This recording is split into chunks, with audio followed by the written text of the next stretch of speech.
siguiente tema que sería el tronco encefálico. Entonces, así como habíamos conversado en relación a las lesiones de la segunda motoneurona, es donde puede dañarse en el cuerpo, en el axón, en el nervio, en la unión neuromuscular y en el músculo. Asimismo, yo puedo tener lesiones en la primera motoneurona. Acuérdense de la que formaba el córtico nuclear o el córtico espinal, que era la vía motora voluntaria. Entonces, yo puedo tener lesiones ¿dónde? Yo puedo tener lesiones donde están los cuerpos neuronales, que es en la corteza, ¿no? Puedo también tener lesiones donde están los axones, que es en la región subcortical, corona radiada también le llaman.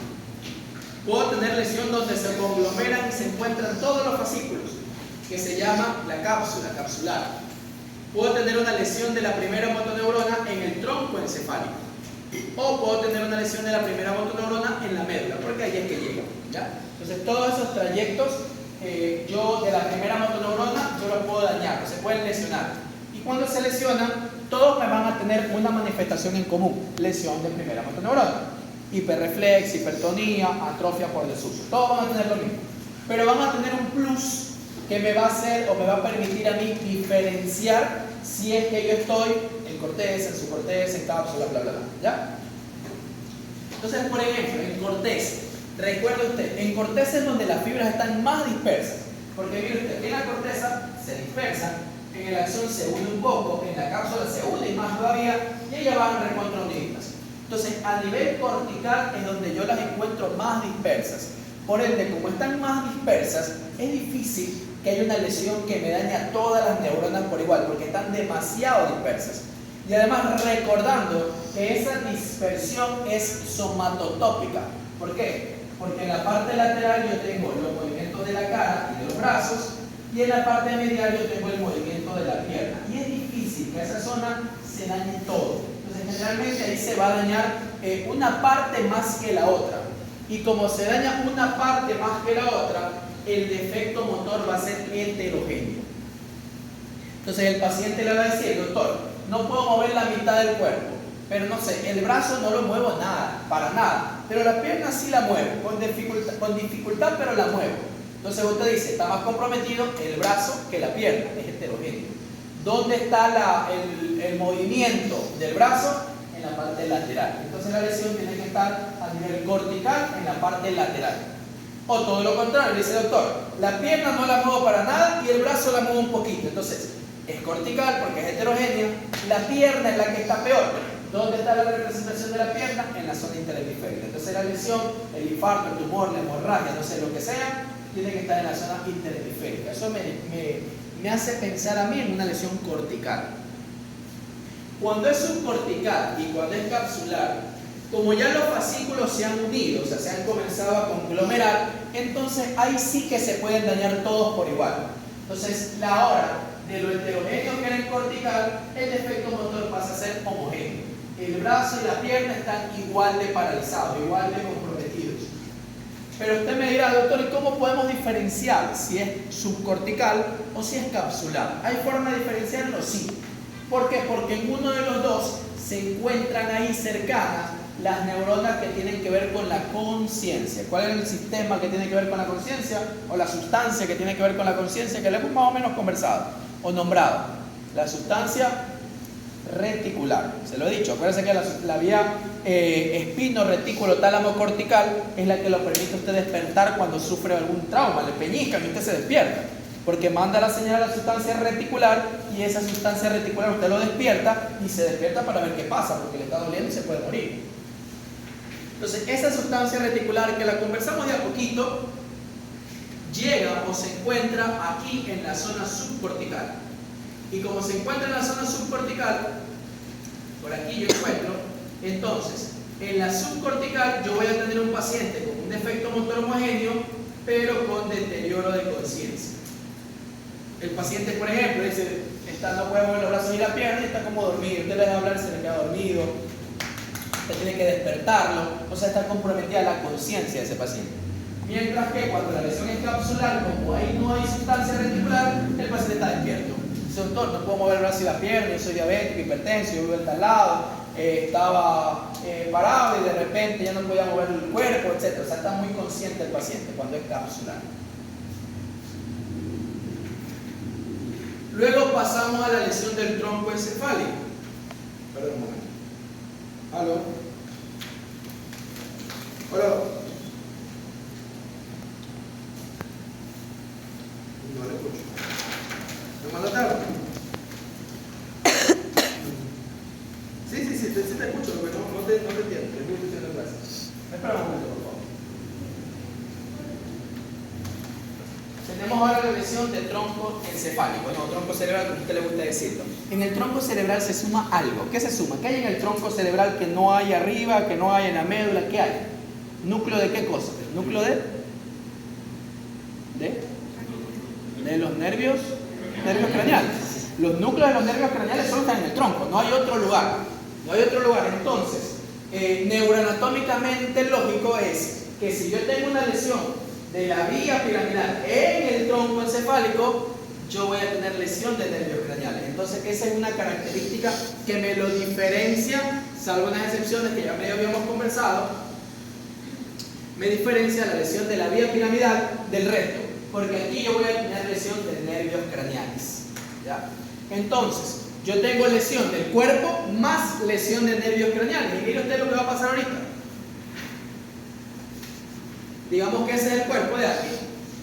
Entonces, yo tengo una lesión del lado izquierdo. Si tengo una lesión del lado izquierdo, sea puente, mesencéfalo o bulbo, ¿de qué lado va a ser el defecto del cuerpo? Del lado derecho, ¿no? Porque en la parte inferior del bulbo se van a deposar del 85-90% de la fibra y va a formar el fascículo corticoespinal lateral. Usted ya lo sabe. Entonces, el lado derecho es el que va a estar paralizado. Pero como tengo una lesión de tronco, también se va a dañar un nervio craneal. ¿De qué lado se va a dañar el nervio craneal? ¿Del mismo lado de la lesión o del lado contrario? ¿Por qué del lado contrario? Si los nervios craneales no se deposan. Del mismo lado. Del mismo lado. Acuérdense, la vía piramidal es una, el nervio craneal. El tercero llega aquí y el tercero de aquí sale para allá. Si yo lo daño aquí, se daña la fibra de este lado. El tercero derecho saca su fibra para acá. Este no tiene nada que ver. Si se daña aquí, daño al tercero y manda su fibra a este lado. Entonces la lesión del nervio craneal es del mismo lado. Y si usted se da cuenta, se provoca un defecto alterno o cruzado. ¿Por qué? Porque el de la cara está de un lado y el del cuerpo está cruzado o alternado, aquí, acá. Esto se llama defecto motor alterno o cruzado. Cuando yo tengo la lesión de un nervio craneal de un lado y la parálisis del cuerpo del lado contrario. Y los defectos motores alternos o cruzados únicamente ocurren en el tronco encefálico. Si usted tiene un paciente con un defecto motor alterno o cruzado, o sea, el nervio craneal de un lado y el cuerpo del otro lado, eso es alterno o cruzado, no hay más que darle vuelta, la lesión está en el tronco. Ahora le pregunto, ¿qué parte del tronco? Mesencéfalo, ¿qué nervios craneales son los que se relacionan con el mesencéfalo? 3 y 4, entonces si es 3 y 4, la lesión está en el mesencéfalo.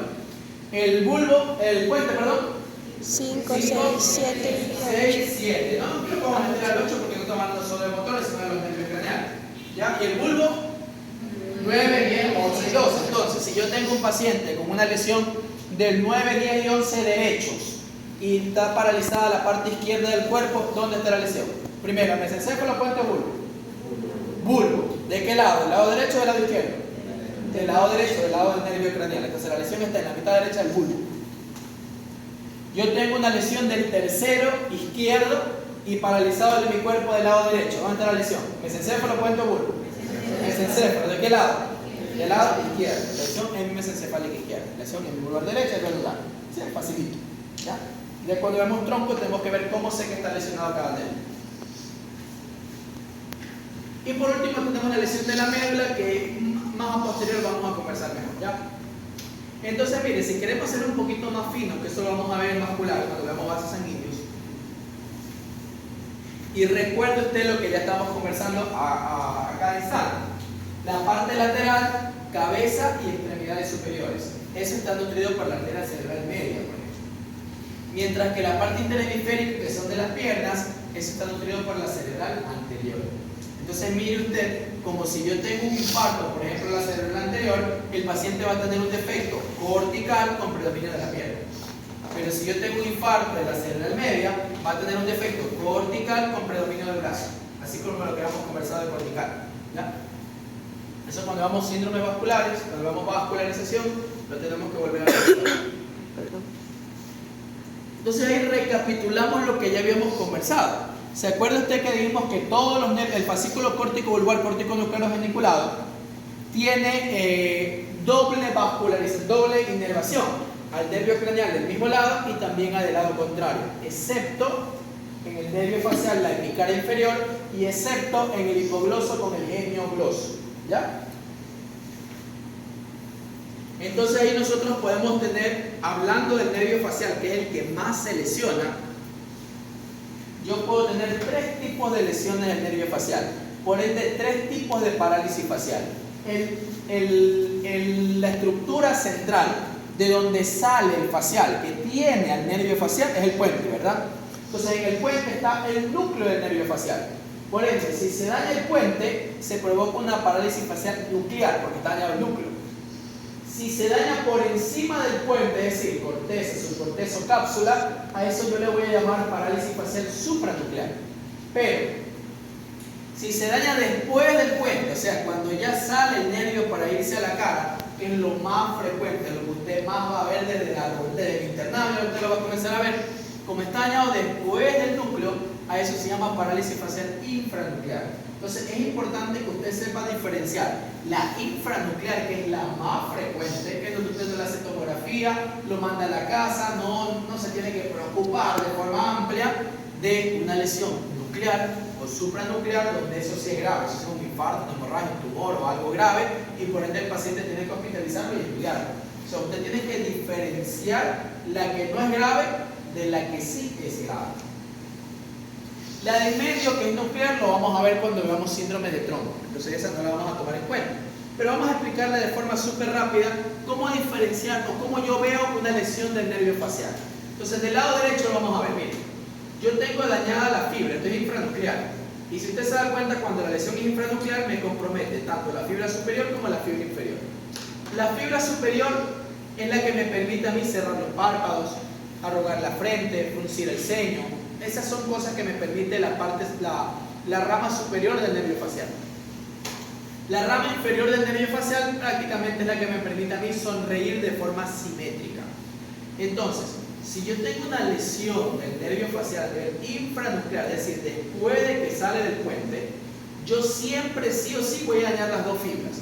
Y entonces voy a tener manifestación de lesión de las dos fibras. Entonces, ¿qué pasa si ya tengo dañada la fibra superior? Por ejemplo, si yo le digo al paciente, arrúgueme la frente, de este lado lo va a arrugar, del lado no afecto, él va a arrugar la frente, pero del lado afecto no va a poder arrugar la frente.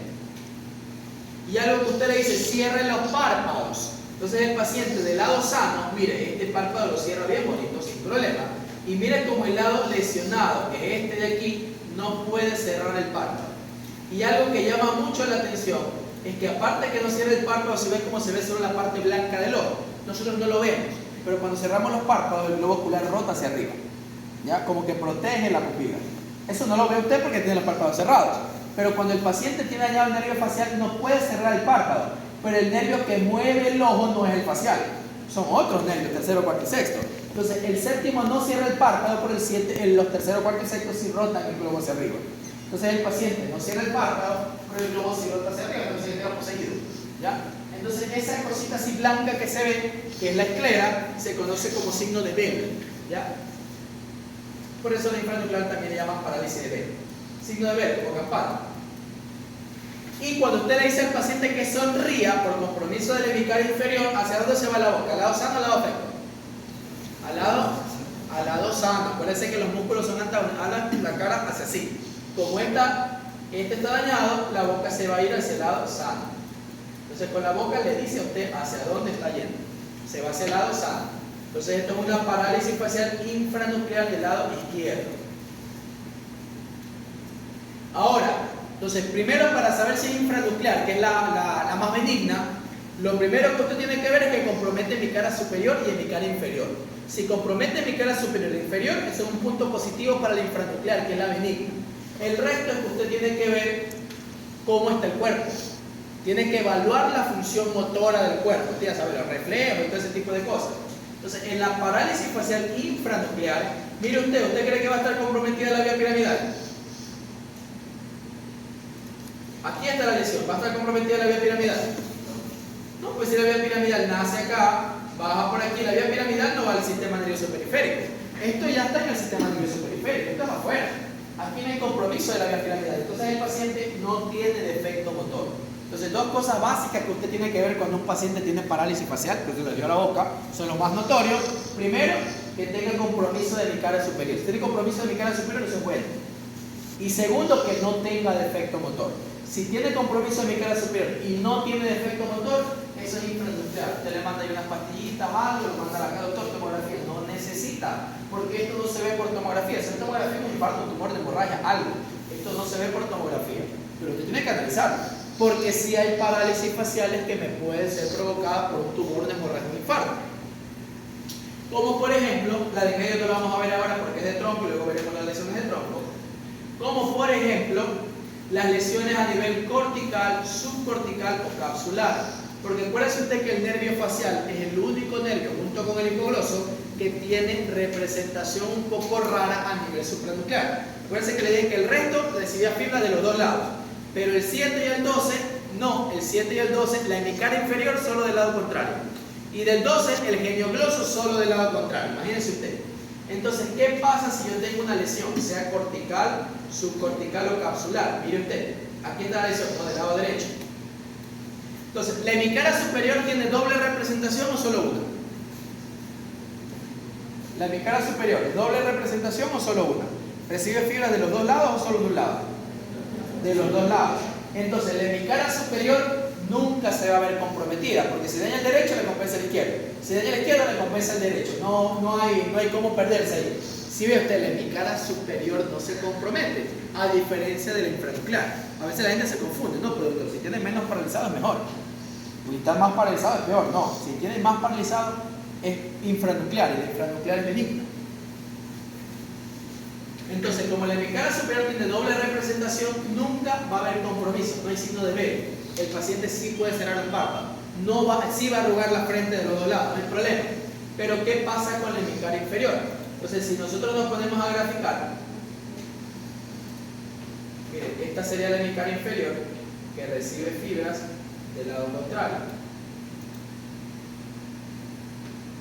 Entonces, mire usted, la hemicara inferior, aquí está la lesión del mismo lado, esta fibra celeste, como recibe fibra del lado contrario, no va a estar comprometida, no hay problema.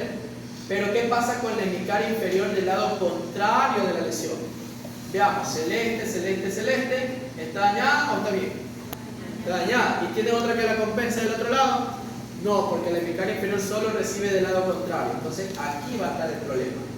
Y la boca entonces se va a desviar hacia este lado.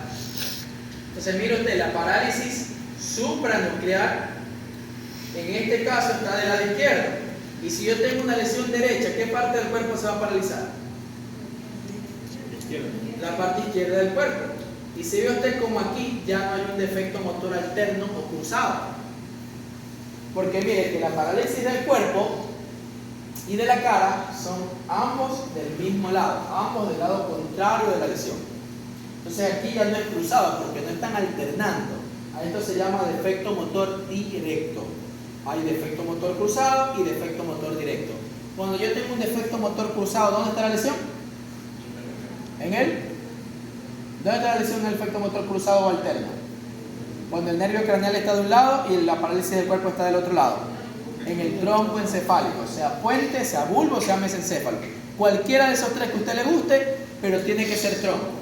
Y cuando yo tengo un defecto motor directo, cuando la parálisis de la cara y del cuerpo, ambos son del lado contrario de la lesión, los dos están del lado contrario de la lesión, es decir, están inmediatamente, la lesión solamente puede estar en un lugar, que es el cerebro. Ya sea corteza, subcorteza o cápsula. Entonces, lesión en el cerebro, parálisis, defecto motor directo. Lesión en el tronco encefálico, defecto motor cruzado. ¿Se entendió? ¿Ya? Listo. Igual no se olviden que con el hipogloso puede pasar algo parecido, pero eso usted un paciente no lo va a ver, porque generalmente el hipogloso sí compensa, el facial no.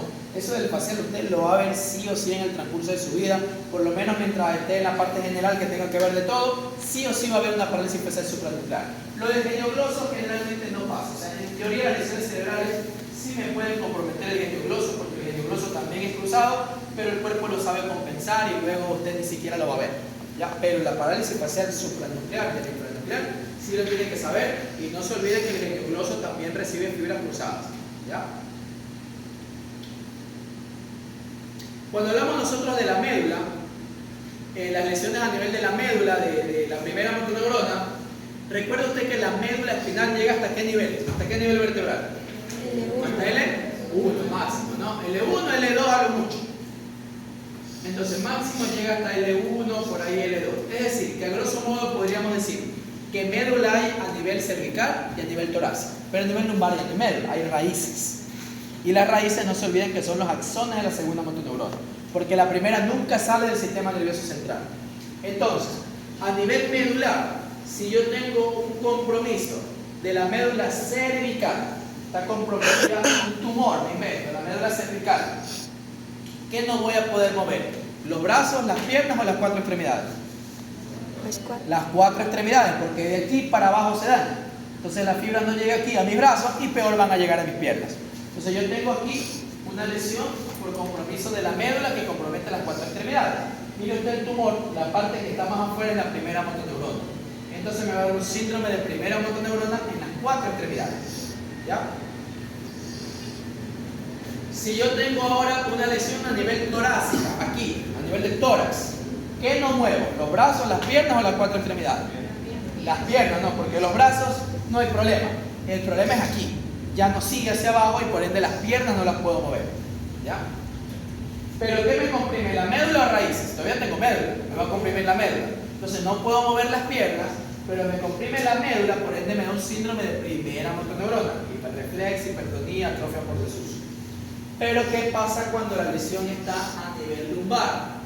Cuando está a nivel lumbar, un poco más abajo, ¿qué no muevo? ¿Los brazos, las piernas o las cuatro extremidades? Igual las piernas, ¿no? Igual, porque el lumbar también tiene que ver con las piernas. Pero ¿cómo diferencio el no mover las piernas por lesión torácica de no mover las piernas por lesión lumbar? La diferencia lo dice la médula. Cuando yo tengo una lesión a nivel lumbar, ya no tengo médula, tengo raíces. Y las raíces no se olviden que son de la segunda motoneurona. Entonces, cuando yo tengo un compromiso a nivel torácico, cuando me comprime la médula, no muevo las piernas, más un síndrome de primera motoneurona, hiperreflexia, hipertonía. Pero cuando es a nivel lumbar, como me comprime las raíces, entonces el paciente tiene un síndrome de segunda motoneurona. O sea, no mueve las piernas, pero tiene hipoarreflexia, hipoatonía y atrofia por denervación. ¿Está claro? ¿Ya? Listo. Por último, para terminar médula, vamos a ver los síndromes medulares. Entonces, ¿cómo se daña la médula?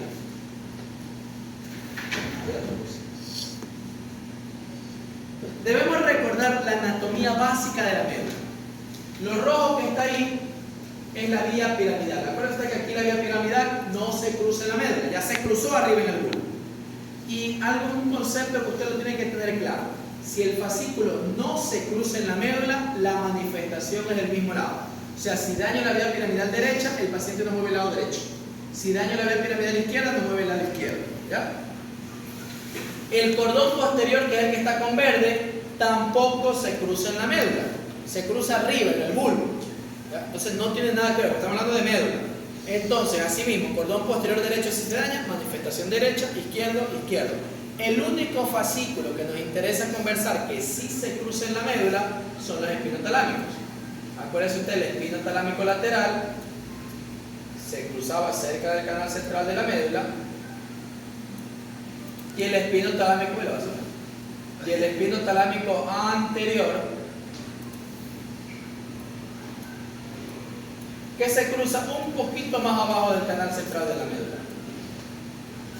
¿Ya? Entonces, eso sí usted tiene que recordar, que estos sí se decruzan en la médula. Por ende, como se cruzan en la médula, si se dañan, la manifestación es del lado contrario. Si daña el derecho, el paciente pierde sensibilidad izquierda. Si daña el izquierdo, pierde sensibilidad derecha. ¿Ya?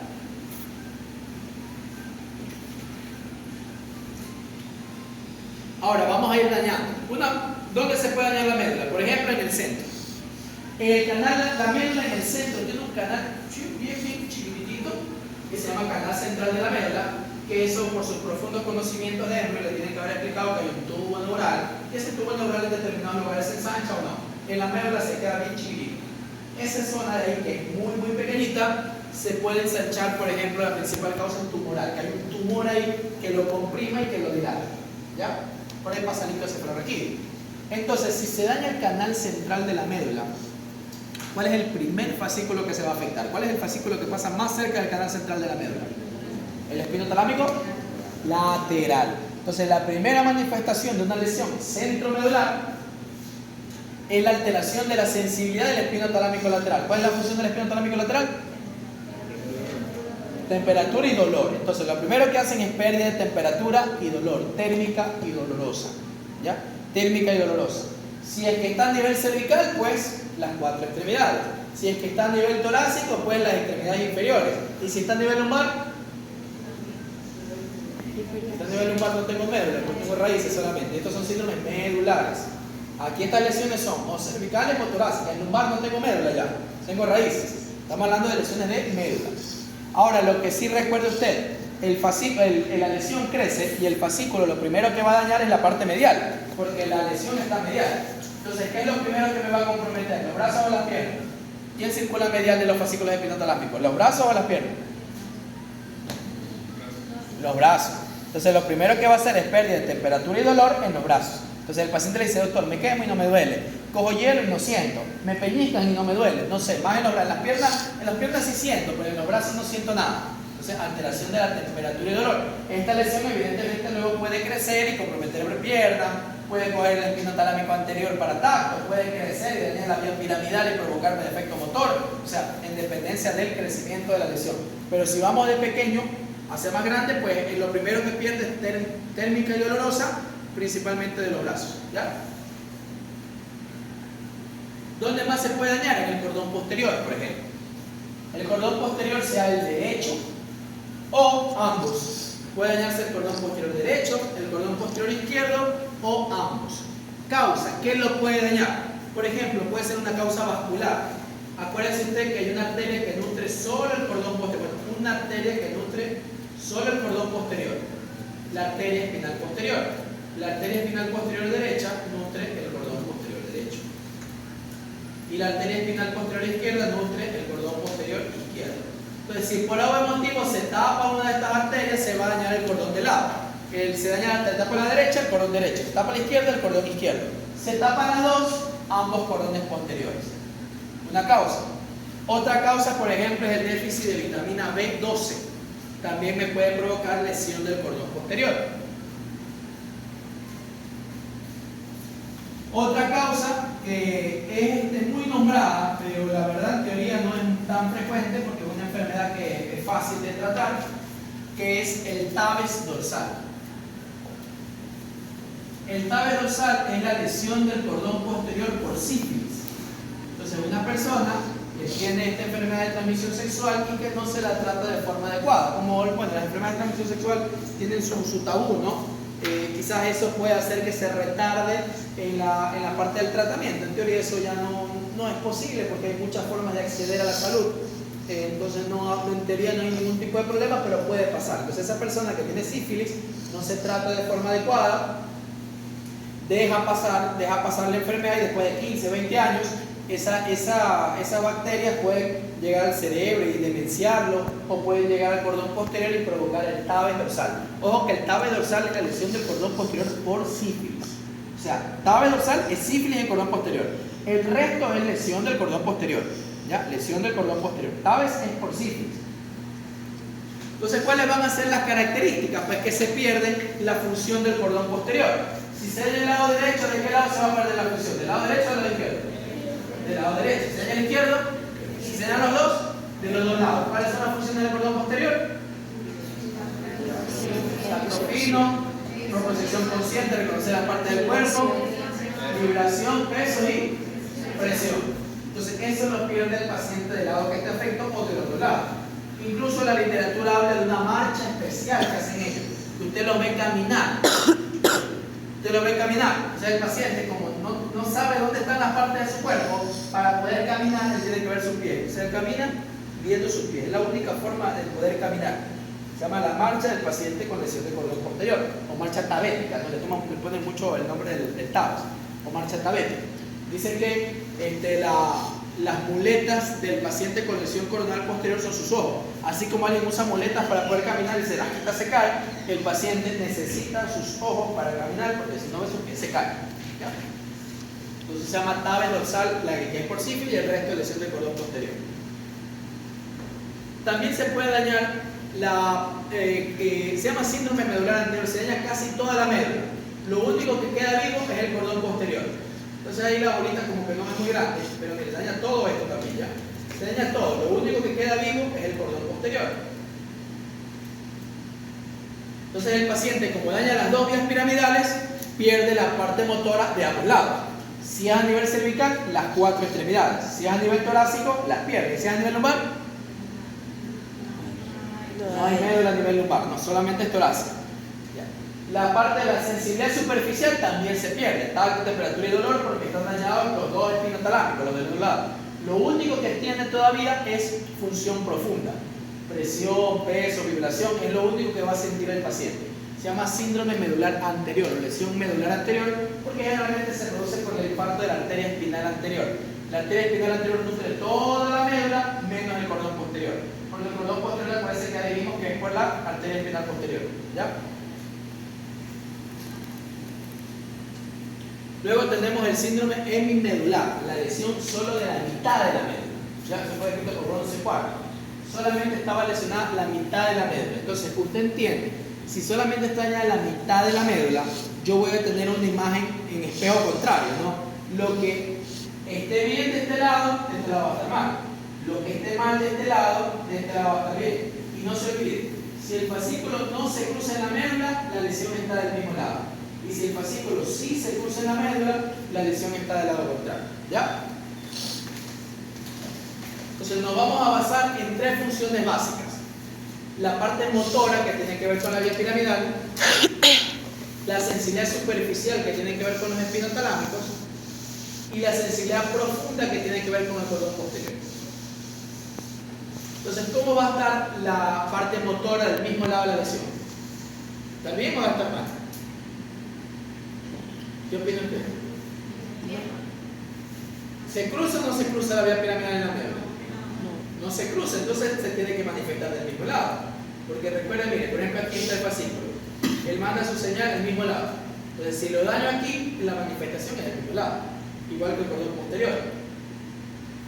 Entonces, del mismo lado va a estar dañado. Si está dañado del mismo lado, el lado contrario, ¿cómo va a estar?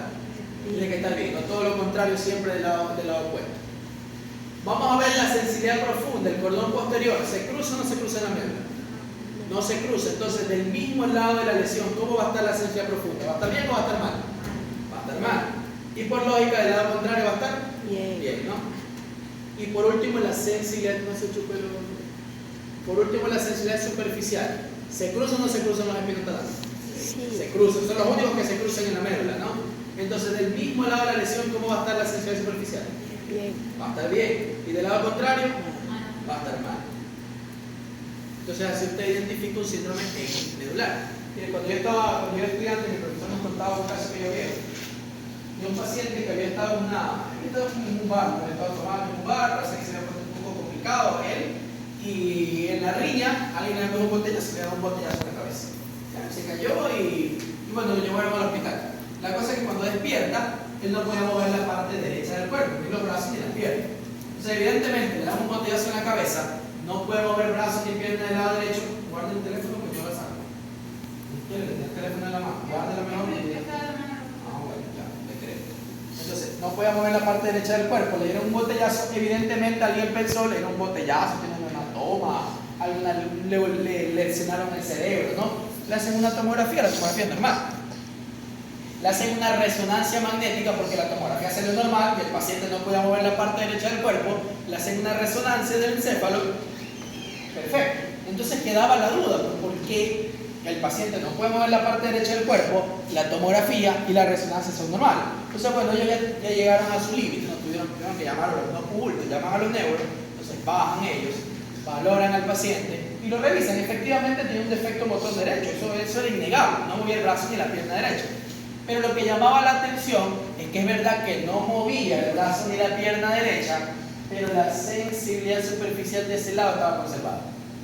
Mientras que del lado contrario, el lado izquierdo, efectivamente movía las extremidades, pero la sensibilidad superficial estaba abolida.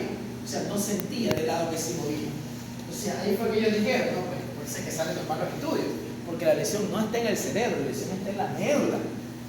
A ver usted, le pregunto, ¿en qué parte de la médula está? ¿Cervical o torácica? No movía ni brazo ni pierna derecha. Cervical. ¿De qué lado? ¿Del lado derecho donde no movía o del lado izquierdo? Del lado derecho. Parece que es el lado donde está el defecto motor. Entonces la lesión estaba a nivel cervical derecho. Entonces él dijo, bueno, pero el botellazo no le va a provocar una lesión medular. Le sacaron toda la ropa al paciente, lo comenzaron a revisar y por ahí también conversando con alguien ahí, supuestamente que el señor le habían dado el botellazo, pero él siguió todavía. O sea, él siguió ahí en su riña y cuando luego salió otra persona con un picayelo y lo atacó por la espalda y le picó aquí en la columna. Y eso fue lo que le provocó la caída porque ya tuvo el defecto motor. Entonces ya como que recapitulando la parte de la historia, lo desnudaron al paciente y le revisaron y efectivamente tenía un puntito aquí en la parte posterior de la columna. Y le hicieron una resonancia, pero era ya de la médula cervical. Y efectivamente se veía que tenía una lesión en la parte derecha de la médula cervical. Ya otra cosa es la parte de la reversibilidad o no del cuadro, ¿no? Que eso ya en su momento ustedes lo van a revisar y lo van a saber. Pero para que ustedes entiendan cómo la neuroanatomía explica muchas cosas. Ya por neuroanatomía y por neurofisiología y semiología se pudo hacer la evaluación para saber cuál era el problema que tenía el bote. Entonces, y por último ya tenemos el síndrome medular completo, o sea, está dañado toda la médula. Esto es lo que más frecuentemente se ve. Por ejemplo, ahorita que está de moda esto de los disparos, entonces coge disparos y te dañan toda la médula. Porque es difícil que la médula, el disparo te dañe la mitad, te dañe el huequito de la mitad, en el centro, te dañe solo la médula, el disparo te destroza la médula, te destroza el hueso. Entonces, generalmente los pacientes llegan con un daño total de la médula, un síndrome medular completo. Entonces la parte traumática, los tumores también a veces lo pueden hacer porque lo comprimen e infartan toda la médula. ¿Ya? Entonces provocan una lesión total. Entonces evidentemente lo que ya sabemos, ¿no? Se daña todo. El paciente pierde función motora, sensitiva superficial, sensitiva profunda, desde el nivel de la lesión para abajo. Si es cervical, las 4 extremidades. Si es torácica, pues solo las extremidades inferiores. Ya el lumbar no hay médula, ahí me daño son las raíces. Que también pasa, ¿no? Si el disparo es a nivel lumbar, no me va a provocar un síndrome medular, me daña todas las raíces, que igual también me lo deja el paciente parapléjico y parapléjico. ¿Alguna pregunta?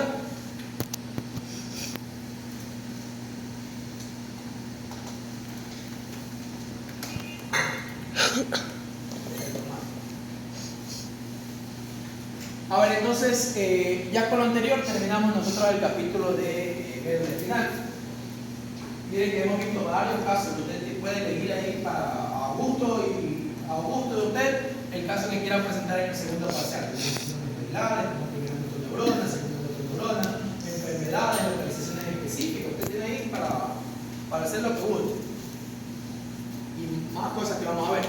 Entonces hablemos del tronco encefálico. Por su profundo conocimiento de macropráctica, usted le va a explicar la anatomía. Señorita, no se puede mover si no pide autorización. Estamos en clase. Pida permiso. Hágalo, pero no se olvide la próxima tiene que pedir permiso. Entonces eso usted lo va a ver en la anatomía. Es importante que usted vea la anatomía de macro para que usted pueda correlacionar también conmigo y con micro más que todo. Entonces, algo así, cosas pequeñitas para que usted sepa. En la médula, recuerdo, en la médula yo tengo adelante sensitivo, bueno, adelante motor, atrás sensitivo y en la mitad tengo autónomo. En el tronco encefálico sí es igual, adelante es motor, atrás es sensitivo y en la mitad es autónomo. Pero cuando yo subo, usted ya lo va a ver en macropráctica, el tronco encefálico en la parte de atrás tiene un gran agujero, un gran hueco, que se llama fosa romboidea. Entonces cuando aparece la fosa romboidea, me mueve las cosas. Entonces el hueco desde atrás se abre. Entonces los motores que estaban adelante se van a mediar. Los autónomos que estaban más atrás se van al lado. Y los sensitivos que estaban bien atrás se ponen al lado. Cuando se abre el cuarto ventrículo. Eso le va a enseñar y le sirve más que todo en micro. Porque conmigo yo le tomo en la misma, por escrito, ¿no? Como lo hemos hecho. Pero en micro, en cambio, le tienen que poner fotitos y usted mostrar dónde está el núcleo motor, dónde está el sensitivo, etcétera, etcétera, etcétera. Entonces, más o menos para que vean, el motor va medial, autónomo intermedio y sensitivo al lateral, cuando se abre ese cuarto ventrículo que usted luego lo va a conocer. Ahora, una diferencia de la parte interna de la médula con el tronco es que en médula usted tiene núcleos sensitivos, núcleos motores, núcleos autónomos. ¿De qué? De los nervios espinales. Eso es lo que usted tiene en la médula. En cambio, en el tronco, usted tiene núcleos sensitivos, motores y autónomos, ahora de los nervios craneales, ¿ya? De los nervios craneales, pero hay núcleos nuevos. Aquí usted va a ver otros núcleos, que el núcleo arcuato, que el núcleo rojo, que es sustancia negra, que el núcleo olivar, o sea, nuevos núcleos que usted va a encontrar aquí porque el tronco, al estar más cerca del cerebro y del cerebelo, tiene que comenzar a integrarse más, ¿ya?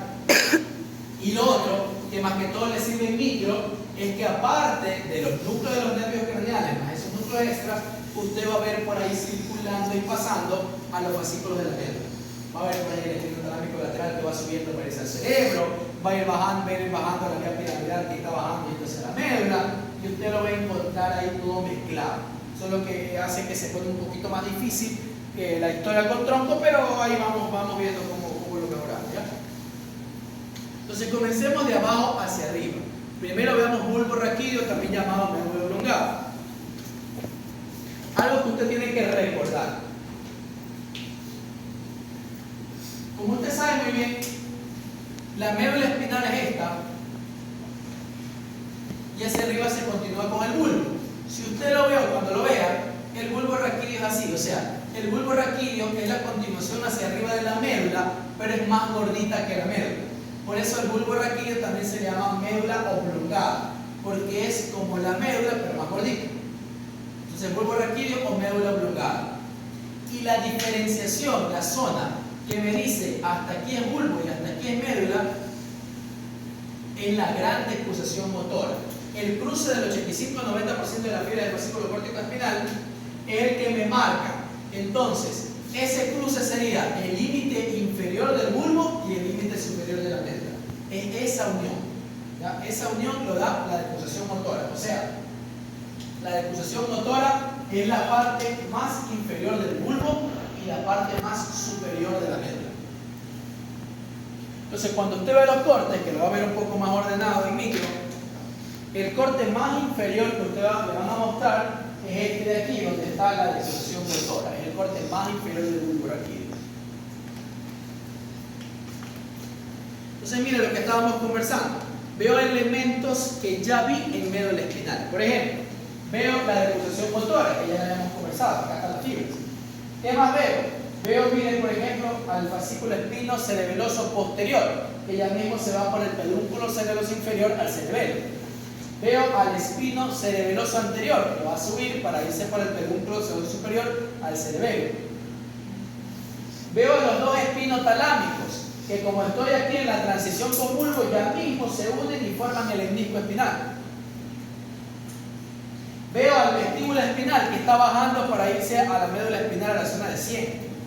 Y veo el núcleo de Gracilis y el núcleo de Puñatus. Acuérdense usted que el núcleo de Gracilis, su aferencia es el fascículo Gracilis. Núcleo de Puñatus, su aferencia es el fascículo Puñatus. Los dos son los que me forman el Gracilis, la clava, y el Puñatus, la masa, que eso lo va a ver usted en la práctica. Cuando por fuera le voy a decir entre la clava y la masa. La clava es el núcleo de Gracilis que hace que se haga más gordita esa zona, y la masa es el núcleo de Puñatus. Entonces son fascículos que ya usted conoce, que ya vi, solo que pasan por ahí. ¿Y cuáles son las eferencias de Gracilis y Puñatus? Que eso ya lo vieron y dieron una prueba de eso. ¿Cuál es la eferencia de Gracilis y Puñatus? La aferencia del fascículo es su mismo nombre. La eferencia, las fibras arciformes internas primarias. Fibras arciformes internas primarias. Esas son las que luego se cruzan y forman el hemnisco medial, formando la gran descruzación sensitiva, ¿no? Entonces, esos son los que ya sabemos, los que ya conocemos. En teoría, eso usted ya lo sabe, ya lo vimos. Ya dimos una lección de eso. Pero ahora vamos a ver un núcleo nuevo, que es ese que está ahí, que es el núcleo espinal del trigémino. Entonces, ya usted sabe que el núcleo espinal del trigémino, ¿de qué nervio es? Del trigémino. Se llama núcleo espinal del trigémino porque llega incluso hasta la médula, hasta C2. hasta el segundo segmento cervical y se mezcla con el núcleo de la sustancia gelatinosa de Rolando. ¿Se acuerda usted del núcleo de la sustancia gelatinosa? Él cuando va ascendiendo se mezcla, o sea, es la continuación hacia arriba del núcleo de la sustancia gelatinosa, o el núcleo de la sustancia gelatinosa que es la continuación hacia abajo del núcleo espinal del trigémino. O sea, se mezclan los dos ahí, se forma una sola columna. Entonces este es el núcleo espinal del trigémino. ¿Cuál es la función del núcleo espinal del trigémino? Es táctil, térmico y doloroso de la cara. O sea, es los espinotalámicos de la cara. Acuérdense que el lateral era térmico y doloroso y el anterior era tacto grueso, tacto protopático. Este núcleo espinal del trigémino es el que va a permitir la formación del fascículo que permite tacto grueso, temperatura y dolor de la cara. O sea, abajo eran dos, aquí es uno solo que hace las dos funciones de la sensibilidad superficial. Ahora, ¿cómo lo hace? Vamos a ver. Digamos que me quemo la cara, siento hielo en la cara, me toca en la cara, no sé, tacto, temperatura y dolor de la cara. Si es de la parte del tercio superior de la cara, pues evidentemente la primera rama del nervio trigémino. Si es de la parte media, evidentemente pues la parte media. Si es de la parte inferior, pues la parte inferior. Cualquiera de esas tres se capta, no sé, me peñicaron en la cara porque estaba mal criado y mi mamá me peñicó la cara. Entonces está captado por una rama del nervio trigémino, un nociceptor. Si es temperatura, termorreceptor, si es tacto, mecanoreceptor. Pero en este caso me están peñicando. Entonces capta la señal y mire, se forma la misma vía, la vía que ya hemos conversado.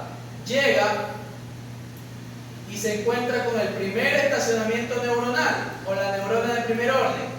En los espinotalámicos, acuérdese usted, la neurona del primer orden, ¿dónde estaba?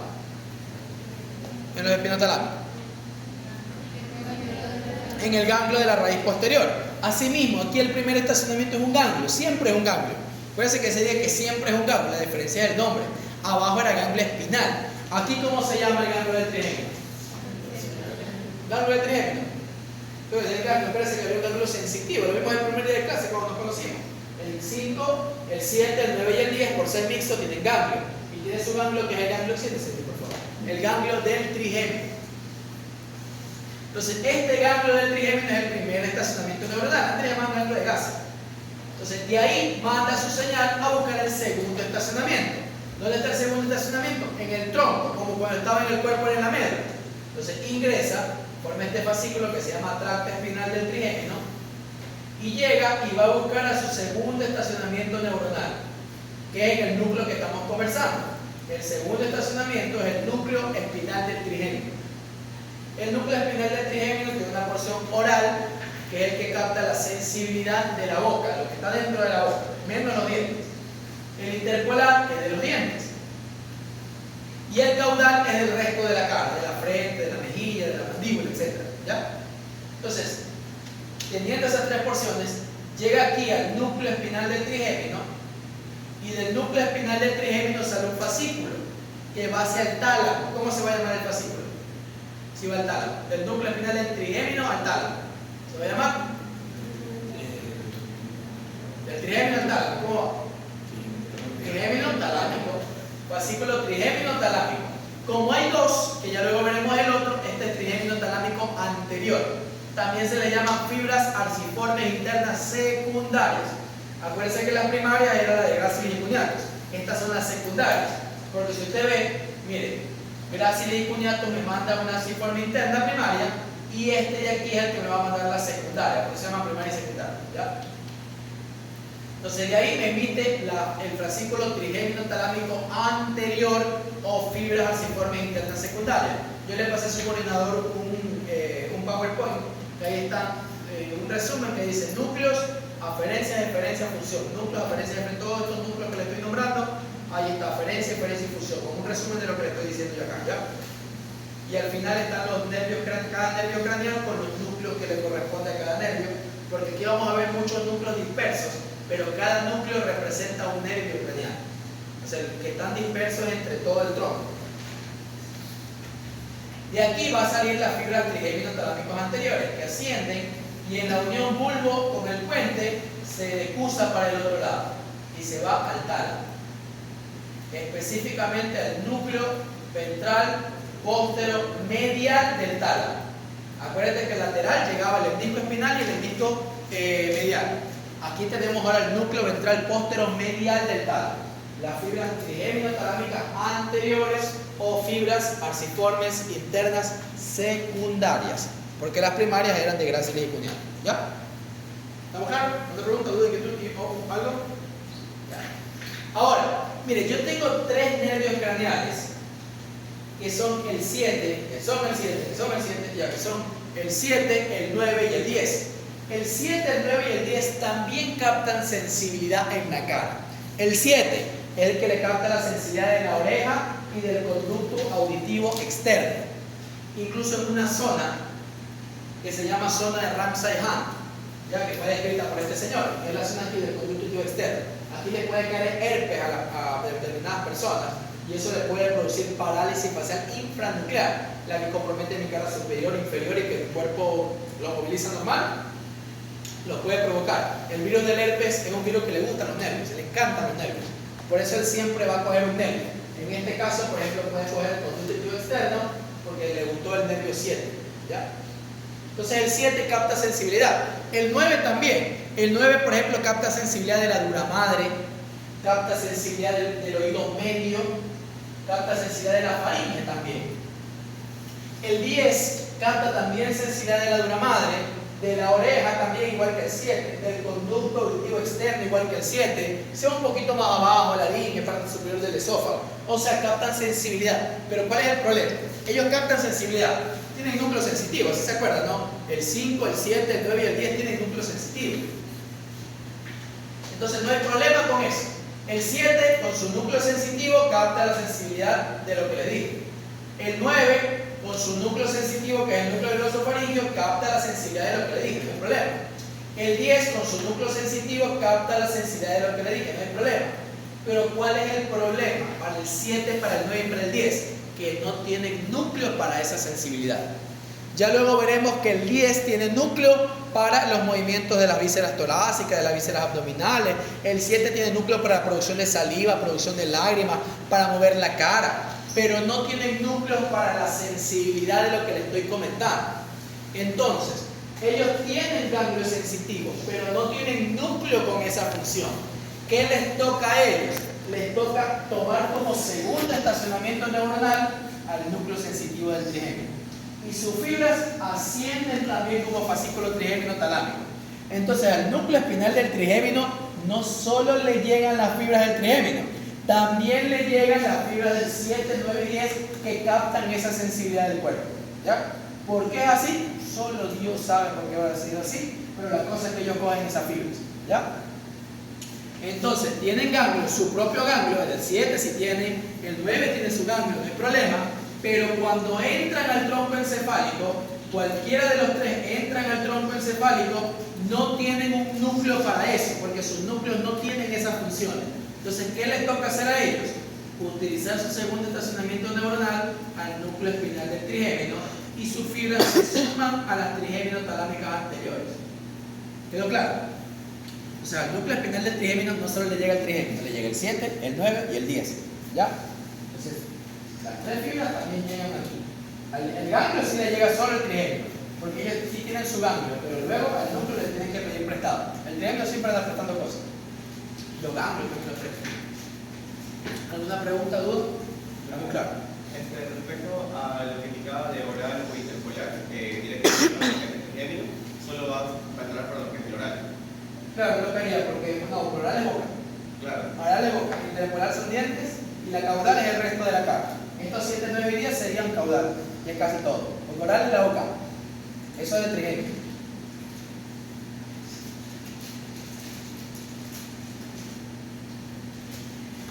Seguimos subiendo en el bulbo, ya no vemos decusación motora porque eso es lo más inferior. Ahora llevo aquí la decusación sensitiva, que eso, como les digo, en micro es decir, ustedes tienen que preguntar cuál es el núcleo, cuál es el fascículo, etcétera, etcétera, etcétera. Eso en micros tienen que explicar conmigo. Les muestro los gráficos, es para que se haga un poco más entendible lo que les estoy explicando, pero de ahí es netamente teórico. Núcleo, aferencia, función, hacia dónde se dirigen las fibras, todo teórico. Entonces aquí nosotros tenemos, miren, el núcleo de Grassi, el núcleo de Cuniatus con su fascículo que le llega, las fibras arciformes internas primarias que se cruzan aquí, estos puntitos son las fibras arciformes internas que luego vamos a formar el disco medial, pero ahí aparecen dos núcleos nuevos que hay que conversar. Este de aquí se llama núcleo cuneatus accesorio. Núcleo cuneatus accesorio. Antes le llamaban núcleo Z, en algunos libros le llamaban núcleo Z, porque uno lo descubrió alguien y dijo, no sé ni para qué sirve, ponle Z hasta que sepamos para qué sirve. Ahora le pusieron núcleo cuneatus accesorio, que tampoco tiene nada que ver con el núcleo cuneatus, pero igual le pusieron cuneatus accesorio. Pero no tiene su función, no tiene nada que ver con el núcleo cuneatus. Fue escrito por von Monakov, por eso usted también lo va a leer como núcleo de von Monakov. Pero para fines académicos le llamamos núcleo cuneatus accesorio. ¿Se acuerda que yo cuando hablé del espino cerebeloso posterior, le dije, el espino cerebeloso posterior es proprioceptivo inconsciente de qué parte del cuerpo? El posterior. ¿Qué parte del cuerpo? ¿Qué del hematoma captar el espino cerebeloso posterior? Desde T1 a L a L2. De T1 a L2. Toda la propiocepción inconsciente de T1 a L2 es del espino cerebeloso posterior. El espino cerebeloso anterior, ¿qué captaba? De S2. S2. Desde L3 hasta que se acaba, hasta COX-1, hasta el final. Pero le quedé debiendo cervical. De cervical no le he dicho nada. Y la cara tampoco le he dicho nada. Este es el del cervical. ¿Ya? O sea, el del cervical está acá arriba. Entonces, por ejemplo, si yo estoy jugando con Saraí, estoy jugando a esta vencida de los dedos. Yo tengo que saber inconscientemente dónde está mi dedo para moverlo de tal forma que pueda ganar. Entonces, ¿mi dedo gordo qué dermatoma es? C7. C6, no me el diablo. C6. Entonces, C6, miren, yo tengo mi dedo gordo por aquí. Tengo mi dedo gordo, que lo estoy moviendo porque estoy jugando aquí a la vencida con Saraí, y me manda la señal a mi médula espinal. Entonces, entra por la raíz C6, entra a la médula C6, pero pasa por su primer estacionamiento neuronal, no pasa por el ganglio espinal. Pero cuando llega a la médula no encuentra segundo estacionamiento neuronal, sino que tiene que ascender al bulbo. Y en el bulbo, su segundo estacionamiento neuronal es este núcleo cuneatus accesorio. ¿Ya? El núcleo cuneatus accesorio será el segundo estacionamiento neuronal, así como el núcleo torácico era para el espino cerebeloso posterior, como el núcleo de la base era para el espino cerebeloso anterior. Para este fascículo de aquí es el cuneatus accesorio, de C1 a C8. O entra por el mismo nivel neural, solo que asciende hasta el bulbo. Y de ahí esas fibras se van al cerebelo. ¿Cómo se van a llamar esas fibras entonces? Si van del núcleo cuneatus al cerebelo. Cuneo-cerebelosas. Se llaman fibras cuneo-cerebelosas. ¿Por qué pedúnculos se van a ir al cerebelo? Si estamos en el bulbo, ¿superior, medio o inferior? El inferior, ¿no? Entonces, mire, ya vemos algunas fibras que van al cerebelo por el pedúnculo cerebroso inferior. El espino cerebroso posterior y esta de aquí que se llama cuneo-cerebelosa. Estas cuneo se van al cerebelo por el pedúnculo cerebroso inferior, se van a ir al cerebelo. Estas fibras, como van por fuera y también se arquean, se llaman fibras arciformes externas posteriores. Ya tengo fibras arciformes internas primarias, que son las de Gracile y Cuniatus, secundarias, que son las trigeminotalámicas anteriores, y ahora estamos viendo las externas. Como está aquí atrás, son externas posteriores o cuneo-cerebelosas, que van al cerebelo por medio del pedúnculo cerebeloso inferior. ¿Ya? Hacia adelante, con esa A, tengo unos núcleos que se llaman núcleos arcuatos. Núcleos arcuatos. Los núcleos arcuatos tienen que ver con integraciones con el cerebelo y también envían fibras al cerebelo. Entonces envían las fibras, envían sus fibras también al cerebelo. ¿Cómo se van a llamar esas fibras si van del núcleo arcuato al cerebelo? Arcuato-cerebelosas. Son las fibras arcuato-cerebelosas. ¿Por qué pedúnculos se van a ir al cerebelo? Cerebeloso inferior, ¿no? Entonces ya tengo tres fibras que van al cerebelo por el pedúnculo cerebeloso inferior, arcuato-cerebelosas, cuneo-cerebelosas y el espino cerebeloso posterior. Estas arcuato-cerebelosas son el homólogo de las de acá. Estas también se llamaban fibras arciformes externas posteriores. Estas son las arcuatos cerebrosas o fibras arciformes externas anteriores. ¿Ya? Entonces ya tienen todo el sistema de fibras arciformes, internas primarias y secundarias, y las externas anteriores y posteriores. ¿Ya?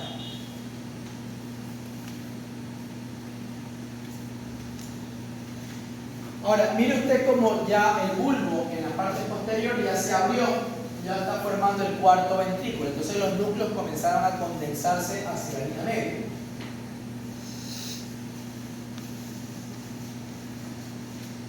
Y aquí algo que llama la atención, este es el mismo solo que como que cortado.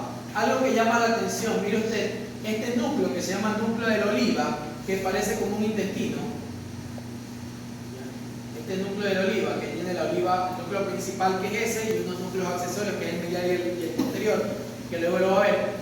Este núcleo, cuando usted lo ve en macro, lo ve como una bola, como un ensanchamiento, se llama la oliva olivar. Entonces, ese núcleo de la oliva que forma esa oliva me da dos surcos. Un surco que está por delante se llama preolivar, y un surco que está por detrás se llama postolivar o retroolivar. Y yo voy a tener fibras por el preolivar y por el retroolivar, que son importantes de conocer. Y se relacionan con nervios craneales. Entonces, por ejemplo, miren, a más medial yo voy a tener un núcleo, que es el núcleo motor del hipogloso. ¿Ya? El núcleo motor del hipogloso o núcleo motor del 12º nervio craneal. Ese núcleo ya lo conversamos. ¿Cuál era la aferencia de ese núcleo? ¿Qué le llegaba a ese núcleo? ¿Qué fascículo le llegaba? ¿Ya? Digamos que queda, el hipogloso sirve para mover la lengua, ¿no? Estoy burlándome de alguien, le voy a sacar la lengua porque me quiero burlar de esa persona. Entonces primero viene la señal cortical, la orden, quiero sacar la lengua porque me quiero burlar de alguien. Entonces luego baja el fascículo que tiene que hacerme mover de forma voluntaria la lengua. ¿Cuál es el fascículo motor voluntario de la lengua o de los nervios craneales, en este caso la lengua? ¿Cómo se llama? ¿Ah? ¿Cuál es la vía motora voluntaria? La vía piramidal. La vía piramidal se dividía en el que permite mover a voluntad el cuerpo y la cara. ¿Cómo se llama el que permite mover a voluntad la cara? El fascículo del cuerpo era el córtico espinal. ¿Cuál? El córtico vulvar o córtico nuclear o geniculado. Entonces él es el que le va a llegar. Quiero sacarle la lengua a alguien porque me cae mal. Entonces me llega el fascículo geniculado, córtico vulvar o córtico nuclear. ¿Del mismo lado, del lado contrario o de los dos lados? De los dos lados, acuérdense, llega del mismo lado y también llega del lado contrario, excepto para el genioglosio que solo llega del lado contrario. Entonces llega de forma bilateral la señal. Se activa el núcleo motor del hipogloso y la eferencia del núcleo motor va a ser el nervio hipogloso. El nervio hipogloso sale por el surco preolivar y se va hacia su lengua para que le saque la lengua a alguien porque se le quiere burlar. ¿Ya? Y así es como usted manda la señal. Llegan de los dos lados, sector medio gloso, y del 12 sale el nervio hipogloso hacia la lengua para que usted pueda sacar la lengua a alguien para burlarse. ¿Ya? ¿Estamos claros? Entonces, aferencia del núcleo motor del hipogloso, el córtico nuclear del ambos lados. Del mismo lado, del lado contrario, excepto para el genioglosio. Y la diferencia es el nervio. Ahora, ¿qué otro núcleo más tenemos por ahí? Miren, estos colorcitos de aquí es para representar los nervios que salen por el surco retroolivar o postolivar. El 9, el 10 y el 11. Este de aquí era el 12. ¿Ya? Entonces, más hacia atrás yo tengo otros núcleos. Por ejemplo, tengo ese núcleo que dice X, es el núcleo posterior del vago. El núcleo posterior del vago. Se entiende que era el nervio vago.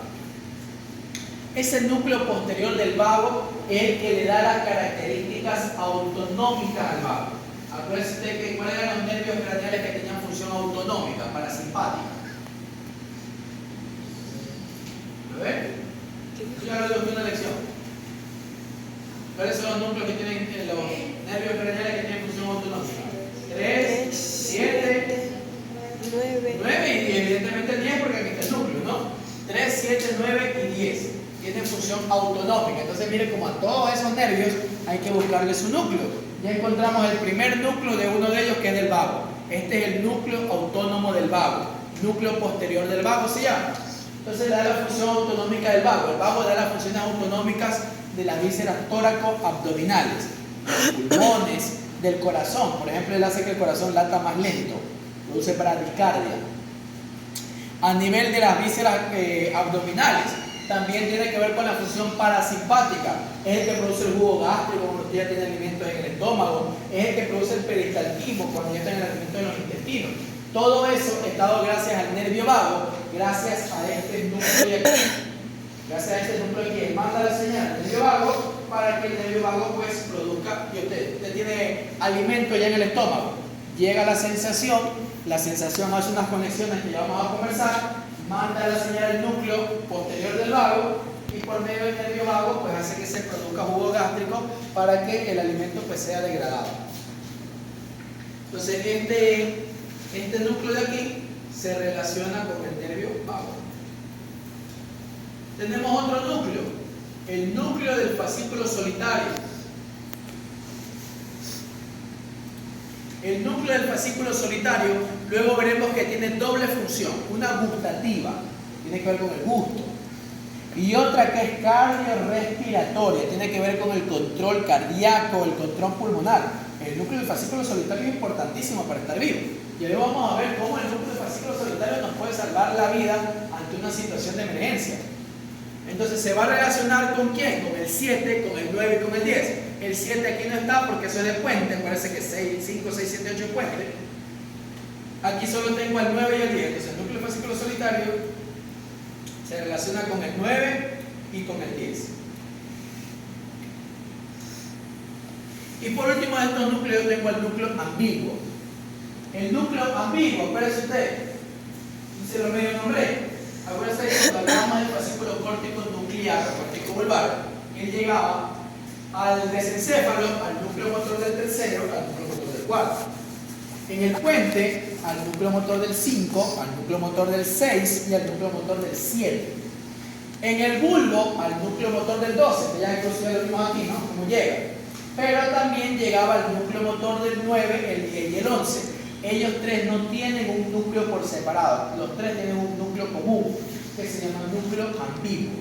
El núcleo ambiguo es el que le da la función motora al 9, al 10 y al 11.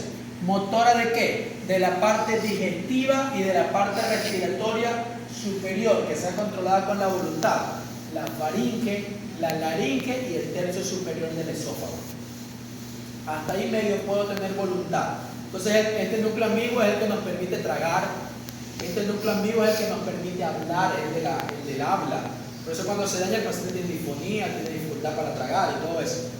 Entonces el núcleo ambiguo se va a relacionar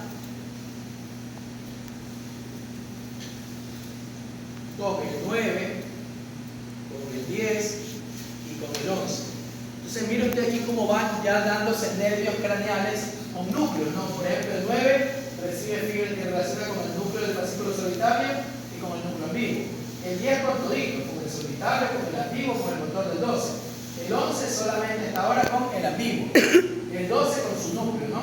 Entonces el núcleo ambiguo, si es un núcleo motor, va a recibir fibras también del fascículo córtico nuclear, tanto del mismo lado como del lado contrario.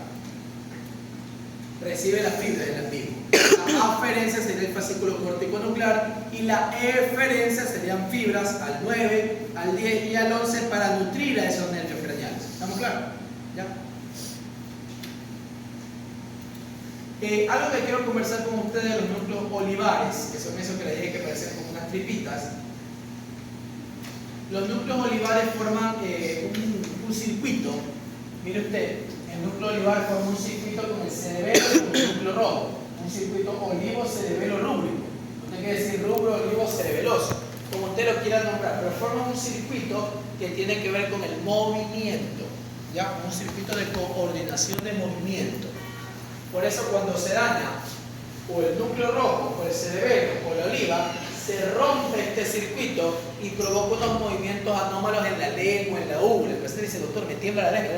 Le saca la lengua y tiene un temblor en la lengua, o le puede temblar el velo del paladar, o la úvula. Entonces hace un temblor ahí interesante académicamente hablando, que cuando usted lo vea, la lesión tiene que estar o en el núcleo rojo, o en el oliva, o en el cerebelo.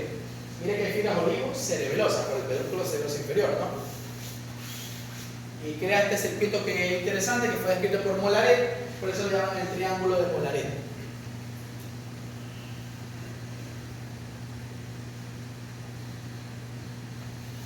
Otro núcleo que también lo pongo aquí porque no hay mucho que hablar de ellos.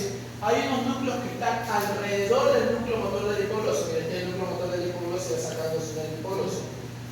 Alrededor, que se llaman núcleos perihipoglosos, que son el intercalado, el sublingual y el prepósito. Esos núcleos se llaman perihipoglosos por estar alrededor del núcleo motor del hipogloso, pero ahí no tienen nada que ver con el hipogloso. Esos núcleos perihipoglosos tienen que ver con los movimientos oculares, que ya luego vamos a conversarlo mejor y los nombramos aquí o no los nombramos más. Ahora, hablemos del núcleo del fascículo solitario. Este núcleo es recontra que importante que usted lo conozca. El núcleo del fascículo solitario es un núcleo que tiene dos porciones. Tiene una porción superior que tiene que ver con el busto y una porción inferior que es cardiorrespiratoria. Tiene que ver con el control del corazón y el pulmón. O sea, ese núcleo, gracias a ese núcleo usted está vivo. Entonces, hablemos primero de la porción superior, la gustativa. Entonces, no sé, digamos que yo me quiero comer una piña. Me voy a comer una piña. Si la piña está en los 2/3 anteriores de la lengua, ¿qué nervio craneal se va a estimular? ¿Cuál es el nervio que capta el gusto en los 2/3 anteriores de la lengua?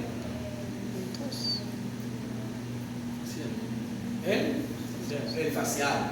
El facial es el que capta el gusto en los 2/3 anteriores de la lengua.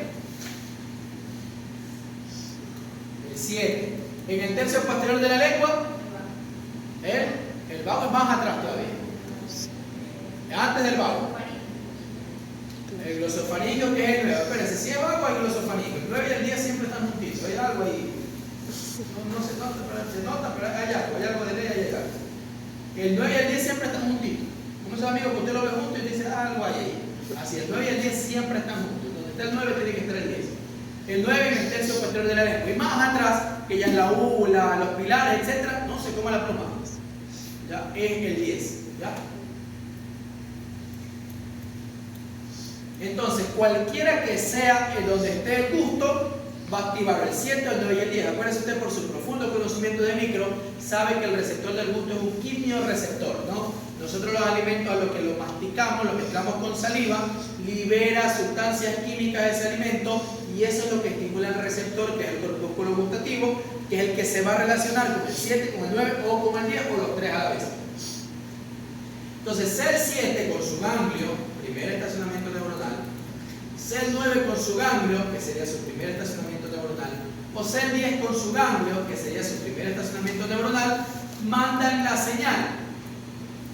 Entran al tronco encefálico, cualquiera de los 3 o los 3 o 2 de 3, en dependencia de dónde se captó el gusto, y va a encontrarse con su segundo estacionamiento neuronal.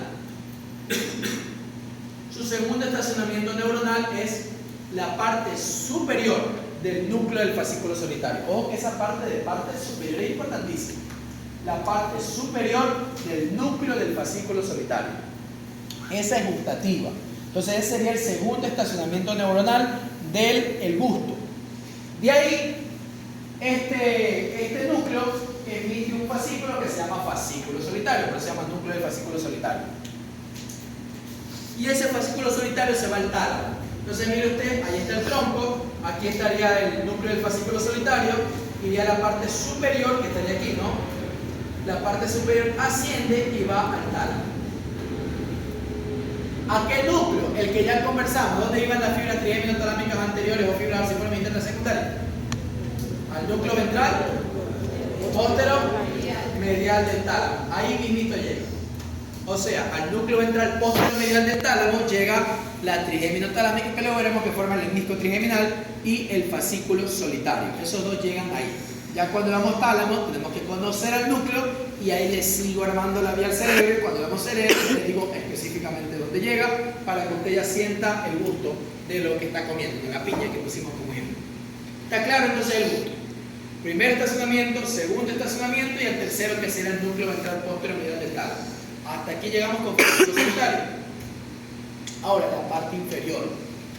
La parte inferior es la parte inferior del núcleo del fascículo solitario es más que compleja, es vital, es importantísima, porque capta el resto de señales. Capta el resto de señales del 9 y 10. Acuérdense que le dije que el 9 y el 10 tiene que ver ya con las vísceras respiratorias y digestivas. Tiene que ver con las vísceras del tórax, con las vísceras abdominales, la producción de jugo gástrico, etcétera, etcétera, etcétera. Entonces vamos a ver una cosa que es importantísima, que son esto, que la parte inferior del muslo tiene que ver con esto que es vital. Por eso le llaman el centro cardiorrespiratorio. Nosotros, en el callado de la aorta y en la bifurcación carotidia, nosotros tenemos dos tipos de receptores. Varoreceptores, son receptores de presión. O sea, están dando cuenta qué tanta sangre yo tengo ahí, por ende me dice cuánta presión tengo y si me va a nutrir bien o no los tejidos cerebrales, el cerebro, el riñón, etcétera, el tejido, ¿no? Son receptores de presión. Y también tengo quimioreceptores, que son receptores químicos. ¿Qué componentes químicos? Oxígeno y CO2. Ellos ven si tengo buena oxigenación de la sangre o si tengo mucho CO2 en la sangre, para tratar de regular y que la presión que llega a los órganos sea adecuada y que los componentes químicos que lleguen a los órganos sean adecuados y que no me muera. ¿Ya? Entonces, ¿y qué nervios son los que captan eso de ahí? ¿Qué nervios son los que están captando la presión y están captando los componentes químicos? El 9 y el 10. Los dos nervios, 9 y 10, siempre juntitos. Realmente más es el 9, el 10 no es tan importante, pero siempre es juntos, 9 y 10. ¿Ya? Entonces, el 9 y el 10 están aquí captando. Digamos que, no sé, que sufrimos un accidente de tránsito y tenemos un corte de una arteria y comienza a perder mucha sangre. Entonces, evidentemente, como está perdiendo sangre, la cantidad de sangre y la presión que hay en esos receptores va a disminuir. Entonces, ¿qué va a hacer esto? Va a mandar una señal al núcleo del fascículo solitario. ¿A qué parte? ¿A la superior o a la inferior? La inferior, porque la superior es gustativa. A mí me interesa saber a qué sabe mi sangre, a qué sabe mi corte.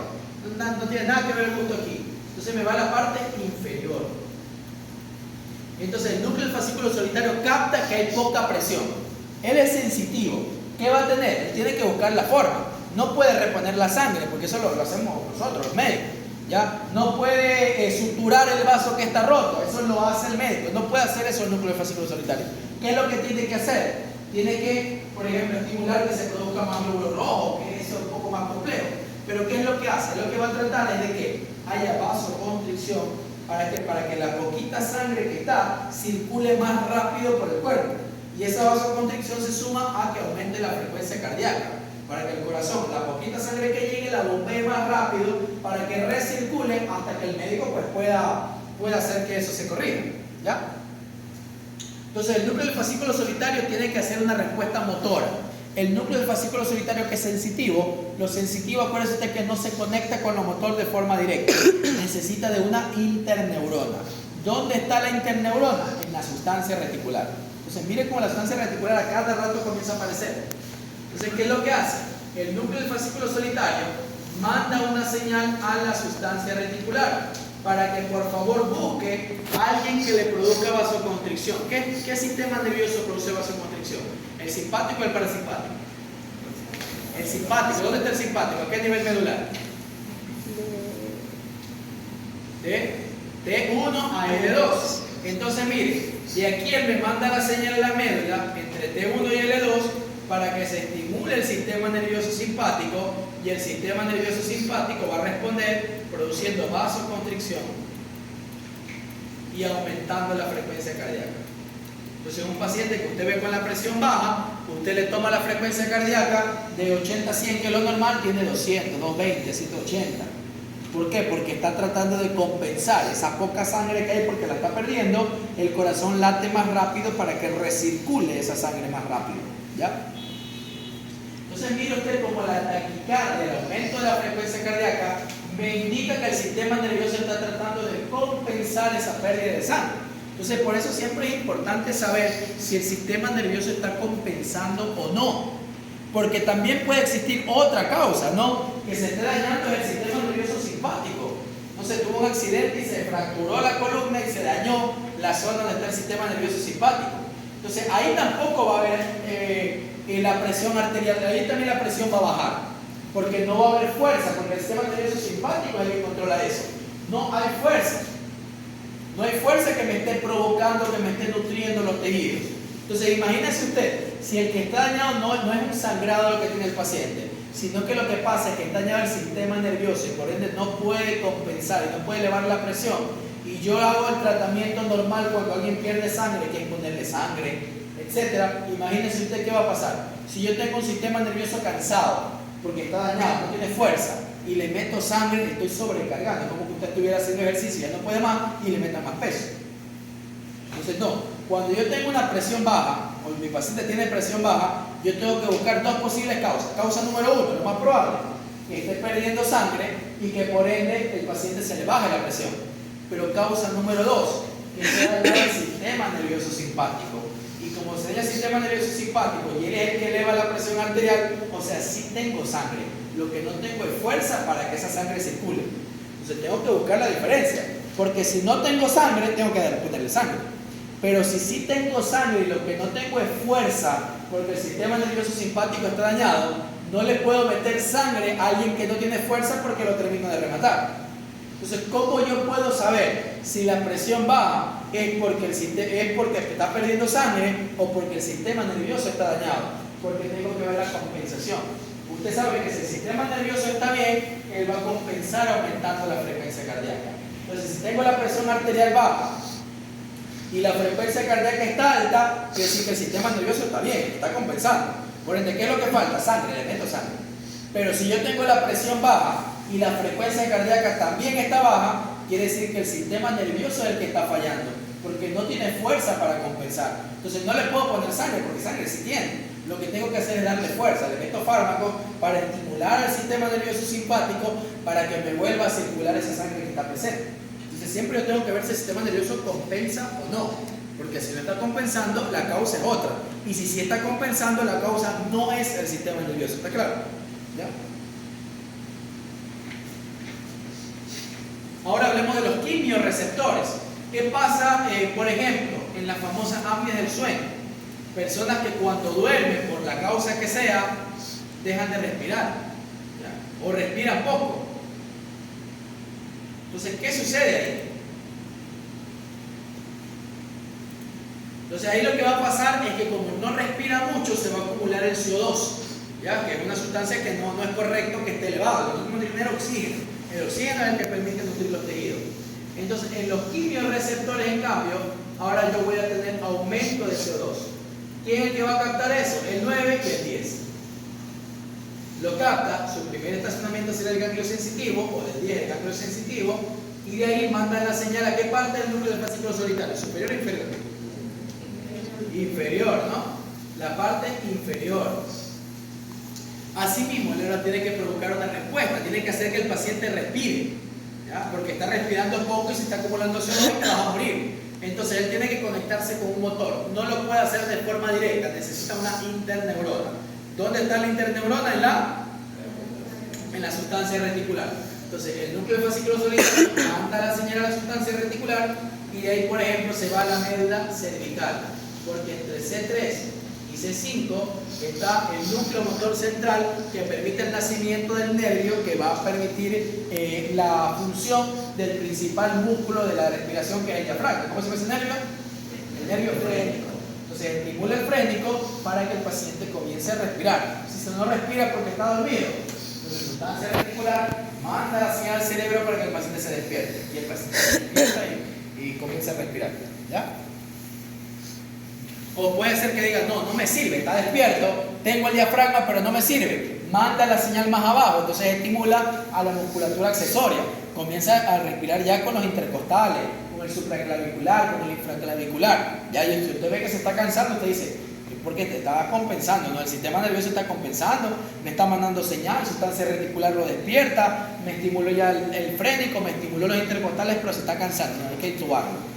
Ya se ha dado cuenta que el sistema nervioso, su compensación se está acabando, está siendo ya poco útil porque ya se está acabando. Entonces usted ya tiene que comenzar a ayudar al paciente, tiene que intubarlo y todo. Pero mire usted cómo el sistema nervioso busca la forma de que usted no se muera, ¿ya? Y gracias al núcleo del fascículo solitario. Porque por eso el núcleo del fascículo solitario lo llaman como el centro cardiorrespiratorio. Pero usted se va dando cuenta que el núcleo no es solo, o sea, no es el núcleo el que hace todo solo, es un complejo. 9 y 10, el núcleo capta, lo conecta con la sustancia reticular y busca la forma de ver quién responde. Todo eso se consideraría un centro cardiorrespiratorio. Pero lo que sí tiene que quedarle claro a usted es que mire que estas funciones vitales son del bulbo. Por eso el bulbo es la estructura más importante del tronco. Porque una vez que se muere el bulbo, usted no puede respirar, usted su corazón no late y sin eso no va a estar vivo, se va a morir. ¿Ya? Siéntese bien. Entonces, por ejemplo, basado en lo que ya hemos conversado, podemos hablar de reflejos. Por ejemplo, el reflejo carotidio. Ya ve, el reflejo carotidio, no lo vaya a hacer. Pero, por ejemplo, si usted se estimula la bifurcación de la carótida, acuérdense que le dije, tenemos quimioreceptores, tenemos varoreceptores y tienen 9 y 10. Entonces, si usted se estimula la parte carotidia, ¿qué es lo que va a pasar? Usted estimula el 9 y el 10. Al estimular el 9 y el 10, evidentemente usted va a mandar una señal del 9 y 10. Manda una señal, núcleo sensitivo, a la parte inferior del núcleo del fascículo solitario. Este va a estimular el núcleo ambiguo, el núcleo posterior del vago, que va a mandar una señal al corazón y le puede provocar bradicardia. Eso, por ejemplo, lo utilizan en cardiología, cuando por causa X el corazón comienza a latir demasiado, normal hasta 100, 200, 250 de frecuencia cardíaca. De manera transitoria está latiendo demasiado, ese corazón se va a cansar, se puede infartar. Yo le hago un masaje carotídeo, le comienzo a estimular la carótida, creo este proceso fisiopatológico, libero el 10 produce bradicardia, comienza a disminuir la frecuencia cardíaca, ¿no? Ese es el masaje carotídeo. Hay personas que tienen esta zona sensible, entonces, por ejemplo, se ponen la corbata y se desmayan porque hacen un reflejo carotídeo. Entonces, son personas que hay que estimularle, tienen que ponerle algún marcapaso y todo, porque ni bien se tocan, así sea con la corbata, la zona carotidia pueden provocar radicales, se desmayan. ¿Ya? O a veces los viejitos ya con la vejez, el seno carotídeo también se pone sensible y así mismo pues se ponen una corbata, o medio se tocan el cuello, se rascan y les puede provocar el reflejo carotídeo. O también, gracias al bulbo, tenemos otro reflejo como el reflejo del vómito. Mire, el vómito tiene que ver con el bulbo raquídeo, que ya usted ve que es una estructura importante. Entonces, mire, los tres principales centros que se estimulan para provocar el vómito son: uno, el núcleo del fascículo solitario, gracias al 9º y al 10º nervio craneal. Por ejemplo, puede ser un estímulo directo, cuando uno se mete la boca para provocarse el vómito. Lo que usted hace es estimular la faringe, activa 9 y 10, eso manda una señal del fascículo solitario, que luego veremos cómo se produce el vómito. También puede ser la irritación gastrointestinal. Por ejemplo, en los intestinos, comió algo que le hace daño, comió algo que estaba dañado, comió algo que no le agradó a usted, entonces eso manda una señal, ahí sí sería 10 porque el 9 no llega hasta tan abajo, que va hacia el núcleo del fascículo solitario, la parte inferior, ¿no? Hay fármacos que producen vómitos, toda la misma sustancia reticular. Con respecto a la sustancia reticular del bulbo, por ejemplo, ¿qué lo puede estimular? El núcleo del fascículo solitario, este le manda la señal acá. La vía vestibular, cuando nos mareamos, ahorita me doy vuelta como loco, me doy vuelta, puedo terminar vomitando. Entonces, ¿por qué? Porque estimulo la vía vestibular y la vía vestibular me puede mandar una señal a la sustancia reticular del bulbo para luego provocar el vómito. La parte cortical, la corteza, el cerebro le puede provocar vómito, ¿no? Usted dice, no, ayer yo entré al cuarto y ya había algo asqueroso y recordando ese momento que le causa asco, usted puede vomitar. ¿Ya? Recordando algo que le causó mucho asco. O la parte olfatoria, usted huele algo muy nauseabundo, algo que no le agrada, un olor desagradable, ese olor le puede provocar vómito. ¿Por qué? Porque la vía olfatoria manda una señal directa a la sustancia reticular del bulbo, que luego va a provocar un proceso que ya veremos que es el que produce el vómito. Entonces esto puede estimularme la sustancia reticular. Y la tercera estructura que se considera como el centro del vómito es el área postrema. El área postrema es una estructura que está en la parte posterior inferior del bulbo, del cuarto ventrículo, por ahí por donde está el bulbo. Esa zona tiene dos características importantes. Uno, no tiene barrera hematoencefálica. Usted ya por micro le deben haber explicado que el sistema nervioso, como es tan delicado, todo lo que llega a la sangre no llega al sistema nervioso. Hay una barrera que dice tú llegas al sistema nervioso, tú no. El área postrema es un área del sistema nervioso que no tiene barrera hematoencefálica. Entonces todo lo que llega a la sangre le va a estimular a él. Por eso es muy sensible. Y la otra característica del área postrema es que es el único lugar del sistema nervioso que tiene neuronas apolares, o sea, neuronas sin prolongaciones. ¿Ya? Entonces, eso hace que el área postrema sea muy sensible. Entonces, ya sea la causa que le vaya a provocar estímulo de estas estructuras, los fármacos que se utilizan para la quimioterapia, para las radioterapias, también estimulan estas estructuras. Sea lo que sea, me va a mandar una señal hacia el núcleo posterior del vago y al núcleo ambiguo, sea este de aquí, sea este de aquí o sea este de aquí. Acuérdense, siempre pasando por la sustancia reticular, me manda la señal, sea el núcleo posterior del vago o sea al núcleo ambiguo. Cualquiera, o mejor dicho, los dos se estimulan y ellos son los que van a provocar el vómito. O sea, el vómito se integra en el bulbo. Eso es importante que usted lo sepa.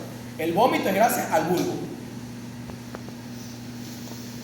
Entonces, y miren, aquí hay también algo interesante. Mire usted que es un proceso fisiopatológico. No es que de una se estimulan las estructuras. Primero hay un estímulo que luego crea una vía, que luego conecta con los núcleos, que luego provoca el vómito. Hay un proceso. Ese proceso, desde que comienza hasta que se va a vomitar, esa etapa previa es lo que provoca las náuseas, es lo que provoca primero el deseo de vomitar y que luego usted vomita. Generalmente no es que vomito, no como película, sino que primero tengo el y luego yo ya vomito. No, primero vienen las náuseas, por eso usted es como que dice, ya aguanta, y puede ser que quizás no vomite. O sea, hay una etapa previa, hay como un aviso, hay como que un aviso. Pero existe la posibilidad de que una persona sí haga un vómito de forma directa. O sea, está el paciente en teoría normal, no lo siente y comienza a vomitar. Cuando usted ve que un paciente vomita de forma directa, que solo vomite, no tiene ese aviso previo, eso se llama vómito en proyectil o vómito en escopetazo. Y lo primero que usted tiene que pensar es que ya no hubo este proceso fisiopatológico, sino que hay algo que aplastó directamente las estructuras. Porque aquí está el núcleo vascular solitario, aquí está la sustancia reticular del bulbo, aquí está el área postrema. O sea, hay algo que no es que creó este aviso de que usted se dio vuelta, de que se acordó de algo de asco, de que olió algo mal, de que hubo comida que le está irritando, sino que algo comprimió directamente el tronco.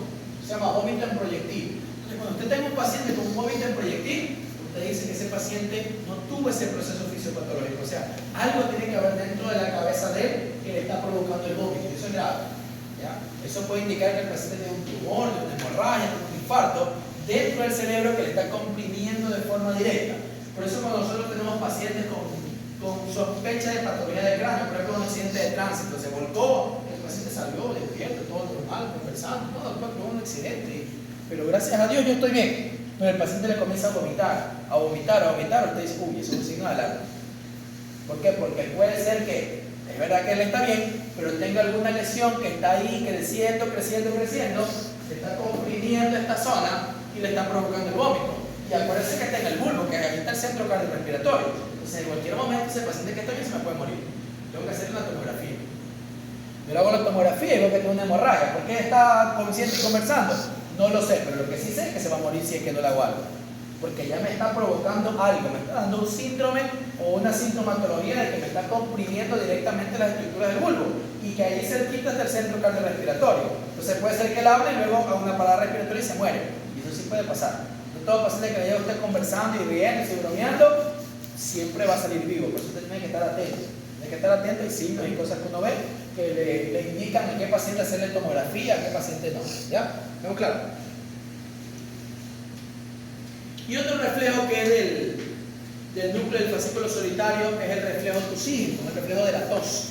¿Ya? Mire cómo los reflejos que tenemos que ver. Estamos hablando de bulbo y estamos viendo los reflejos que tienen que ver con el bulbo. Cuando vamos a un paciente en estado de coma tenemos que recordar esto. Entonces, hablemos del reflejo de la tos. En el reflejo de la tos ahí solo interviene el núcleo del fascículo solitario. ¿Qué parte? ¿Superior o inferior? Inferior. Superior es solo gusto. Nada más. Superior es gusto. Nadie tose con el gusto. Es la parte inferior. Superior es solo para sentir superior es solo para el gusto.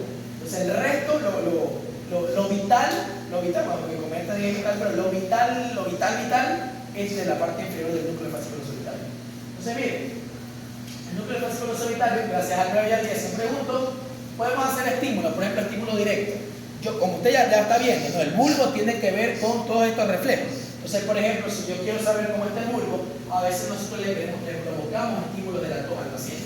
Le ponemos una sonda para que vaya hacia la faringe y que pase por el árbol respiratorio. Eso me estimula al 9 y al 10, que por medio del núcleo del fascículo solitario me va a provocar la tos. Entonces, eso es un estímulo directo. O si, no sé, usted está comiendo algo y por el motivo que sea, el agua se le va por la vía respiratoria, le provoca un estímulo de 9 y 10 y comienza usted a toser porque no es normal tener agua en la vía respiratoria. Es un estímulo directo. O por la sustancia vesicular del bulbo, que usted ya sabe que ya siempre anda ahí metida. Se va a estimular la parte inferior del bulbo. Entonces, de la parte inferior del bulbo, sustancia reticular para conectar con lo motor, y de ahí me manda una señal hacia el núcleo motor. El núcleo motor que tiene que ver ahí, el núcleo ambiguo.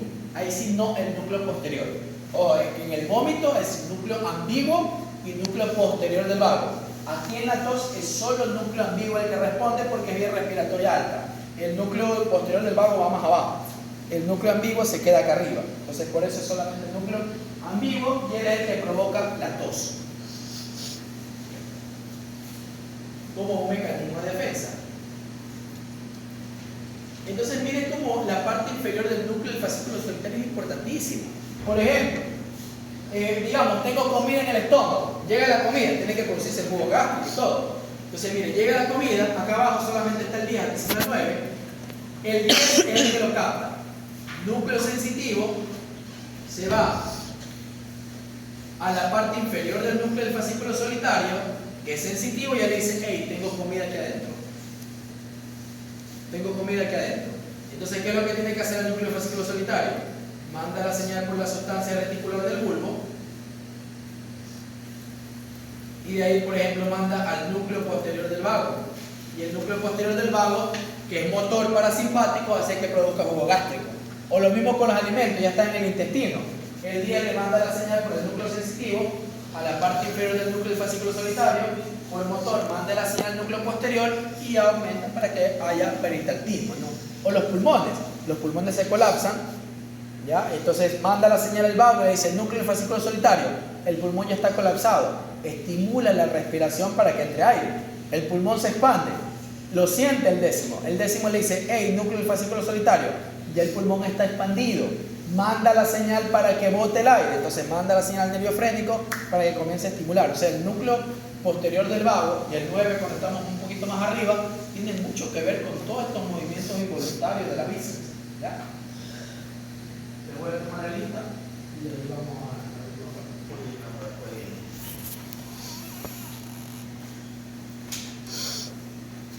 a ver, este es el último tema de hoy, y con esto ya sería, hasta aquí sería la lección de la siguiente semana. Ahora sigue la otra semana, la semana 5. Tenemos nuestra segunda lección, en la 7 tenemos la tercera y ya nos vemos en el examen. A ver, entonces, gracias también al bulbo raquídeo, nosotros podemos formar la vía vestibular. La vía vestibular, usted sabe que como todavía inicia con un estímulo, ¿no? Un estímulo gustativa con el estímulo de lo que usted está comiendo. La auditiva con el sonido. Entonces, aquí la vía vestibular, usted sabe que el estímulo es el equilibrio, qué función, el movimiento, el saber que subo, que bajo, que voy adelante, que voy atrás. Ese tipo de cosas están estimuladas por un estatoreceptor.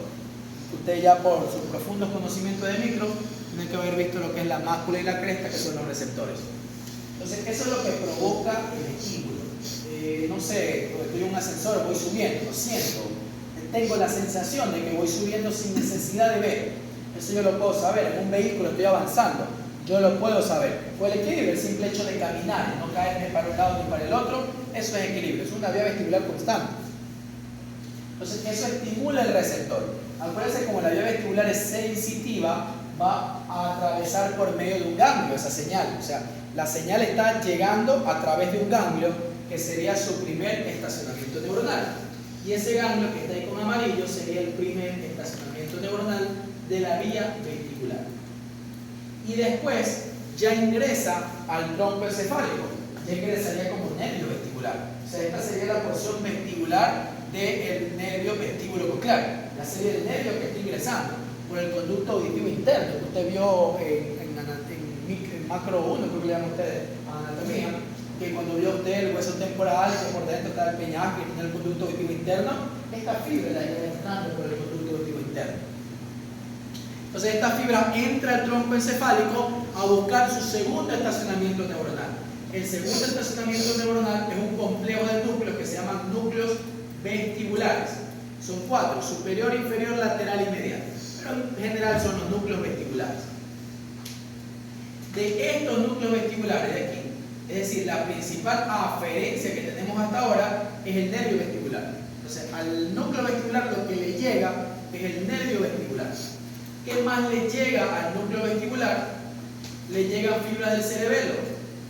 Del cerebelo le llegan fibras. ¿Cómo se llamarían las que vienen del cerebelo al núcleo vestibular? Cerebelo vestibulares, ¿no? Entonces le llega el nervio vestibular y le llegan las fibras cerebelo vestibulares. ¿Y cuál sería la eferencia de este núcleo? Este núcleo va a tener 3 eferencias, 3 fascículos. Entonces emite 3 fascículos. Uno a la médula, uno a los nervios motores de los ojos y otro que le devuelve al cerebelo.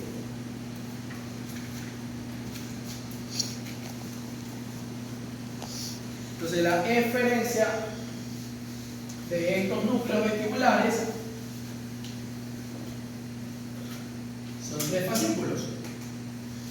Un fascículo que va a la médula, ¿cómo se llamaría? Que va de los núcleos vestibulares a la médula, que ya lo conversamos, que forma parte de la vía parapiramidal. Vestíbulo espinal, ¿no? Vestíbulo espinal. Entonces sería esta una eferencia. Vestíbulo espinal. Ya sabemos que aferencia es el nervio vestibular y la cerebelo vestibular. Vestíbulo espinal. Que también algunos le dicen vestíbulo espinal lateral. Otra eferencia. Una eferencia que es un poco compleja, que luego la conversaremos, que manda a los nervios que mueven el ojo. ¿Cuáles son los nervios que mueven el ojo? Óptico. Ya el 3, el 4 y el 6. Pero si usted se da cuenta, por ejemplo, yo no puedo con un ojo mirar a Saraí y con el otro ojo mirar a la Cerita. No puedo. O yo miro a Saraí o yo miro a la Cerita. Yo no puedo con un ojo mirar al techo y con el otro mirar al suelo. O miro al techo o miro al suelo. O sea, los ojos están conectados. ¿Ya? Están conectados por un fascículo que los conecta entre sí. Ese fascículo es emitido por los núcleos vestibulares. Se llama fascículo longitudinal medial. Fascículo longitudinal medial. Al fascículo longitudinal medial también le llaman vestíbulo espinal medial. Por eso, este se llama vestíbulo espinal lateral también. Si yo a este le llamo lateral, a este le tengo que llamar vestíbulo espinal medial. Generalmente lo que más utilizamos es a este vestíbulo espinal y este fascículo longitudinal medial. Es como una piolita que conecta a los nervios para que vayan siempre al mismo lado, o para arriba, o para abajo, o para la izquierda, o para la derecha. Por eso los ojos están conjugados. Si usted se comienza a dar vueltas como loquito y se marea y alguien le ve los ojos le van a comenzar como a temblar, porque no saben a dónde irse. ¿Por qué? Porque se altera el fascículo longitudinal medial, porque la vía vestibular es la que se altera cuando usted se da vuelta y comienza a marearse. ¿Ya? Y por último, yo tengo un fascículo que va de este núcleo vestibular al cerebelo. ¿Cómo se llamaría? Vestíbulo cerebelosa. Entonces yo tengo las vestíbulos cerebelosas. Pero mire que esas vestíbulos cerebelosas le responde el cerebelo. ¿No? ¿Con qué le respondía? Con las. ¿Se acuerda que el cerebelo también le responde? ¿Cómo se llama la del cerebelo a la vía vestibular? Al revés, no, sería cerebelo vestibular. Esta conexión vestíbulo cerebelosa y cerebelo vestibular es una de las conexiones más importantes que tiene el bulbo raquídeo y por ende el cerebelo y la vía vestibular. Es una conexión extremadamente importante que nos permite no caernos. Y no caerse también es algo que te puede, si te caes al suelo te puedes morir, si estás en una calle, te puedes juntar, no sé, te puedes caer estás caminando en un puente y te caes, te puede pasar algo. Entonces, esta conexión vestíbulo cerebelosa y cerebelo vestibular es una conexión extremadamente importante. Importante que ahorita usted la conozca. Y mire que las conexiones entre el cerebelo y la vía vestibular son tan importantes que incluso, mire, del ganglio vestibular, del primer estacionamiento neuronal, la bolita amarilla, algunos fascículos llegan a la vía vestibular y de ahí van al cerebelo. Pero también hay fibras que van directamente al cerebelo. Mire, hay dos disposiciones de fibras. Una que del ganglio vestibular va a los núcleos vestibulares y de ahí al cerebelo. Pero hay otras fibras que entran, no hacen sinapsis en los núcleos vestibulares, sino que directamente llegan al cerebelo, ¿no? Son fibras a la vía vestibular del cerebelo y estas son fibras que llegan de forma directa al cerebelo. Entonces, para que usted vea la conexión tan íntima, tan interesante e importante que tiene la vía vestibular con el cerebelo, o los núcleos vestibulares con el cerebelo, o todo este complejo vestibular, ¿está claro? ¿Ya? Entonces, si yo me pongo a revisar, más o menos por aquí están los núcleos vestibulares que habíamos conversado, ¿no? En la parte posterior. Y aquí está el cerebelo. ¿Cómo se llamaría el puente que conecta las fibras vestíbulo-cerebelosas y las cerebelo-vestibulares? ¿Por dónde pasaría? ¿Por qué puente? ¿Ah? ¿Superior, medio o inferior? Si estamos en el bulbo todavía. Inferior. Sería por el inferior, ¿no? O sea, las fibras cerebelo-vestibulares y vestíbulo-cerebelosas pasan por el pedúnculo cerebeloso inferior. Y ya tenemos muchas fibras. Ya vimos el espino cerebeloso posterior, las cuneo-cerebelosas, las arcuato-cerebelosas, las olivo-cerebelosas, y ahora estamos conversando otra, este complejo vestíbulo-cerebeloso y cerebelo-vestibular. Ahora, este complejo es tan importante, quizás es el complejo más importante que pasa por el pedúnculo cerebeloso inferior. Y como es importante, ellos pasan por un sitio específico, no pasan por cualquier lugar, pasan por una zona extremadamente especial o extremadamente específica dentro del pedúnculo cerebeloso inferior, que se llama el cuerpo yuxtarrectiforme, ¿ya? Entonces, el cuerpo yuxtarrectiforme es la porción del pedúnculo cerebeloso inferior por donde circulan las fibras vestíbulo-cerebelosas y las fibras cerebelo-vestibulares. Ellas solamente pasan y circulan por el cuerpo yuxtarrectiforme, que es como una parte. Es como que, por ejemplo, yo tengo un puente, ¿no? Que sería el pedúnculo cerebelo inferior. Por ejemplo, yo voy por el puente de la Unidad Nacional, me voy a la puntilla. Yo voy por el carril que yo quiero. Si hoy quiero, me voy por la derecha. Si mañana quiero, me voy por la izquierda. Si pasado quiero, me voy por la mitad, porque no es algo importante por donde yo circule, porque igual voy a llegar. Pero dentro del puente hay un grupo importante, que son los peatones. Entonces los peatones no pueden circular por el lado derecho, por el lado izquierdo ni por la mitad, porque lo coge un carro y por ahí lo manda chispeado. Entonces los peatones tienen que circular por no se chupe la pluma. Los peatones tienen que circular por un lugar especial, que es el lugar peatonal, porque ellos son especiales. Asimismo, si yo tengo un puente que es el pedúnculo cerebelo inferior, los que son importantes pero no tanto, circulan por donde quieren. La olivocerebelosa, el espino cerebeloso posterior, las arcuatocerebelosas y las cuneo-cerebelosas. Pero las que son importantes, como los peatones, circulan por un lugar especial, que en un puente se llama paso peatonal. Aquí se lo conoce como el cuerpo yuxtarrectiforme, ¿no? Se llama yuxtarrectiforme porque al pedúnculo cerebelo inferior también se le conoce como cuerpo rectiforme. Entonces, usted considera un yuxtarrectiforme a este lugar, pero que recuerde usted que eso está dentro del pedúnculo cerebelo inferior, no es aparte, no es alterno, no es que circula a un ladito, no, circula dentro. Pero esa zona especial por donde circulan las vestíbulos cerebelosas y las cerebelo vestibulares se conoce como cuerpo yuxtarrectiforme. ¿Alguna pregunta o inquietud o algo? Listo, jóvenes, nos vemos en la siguiente.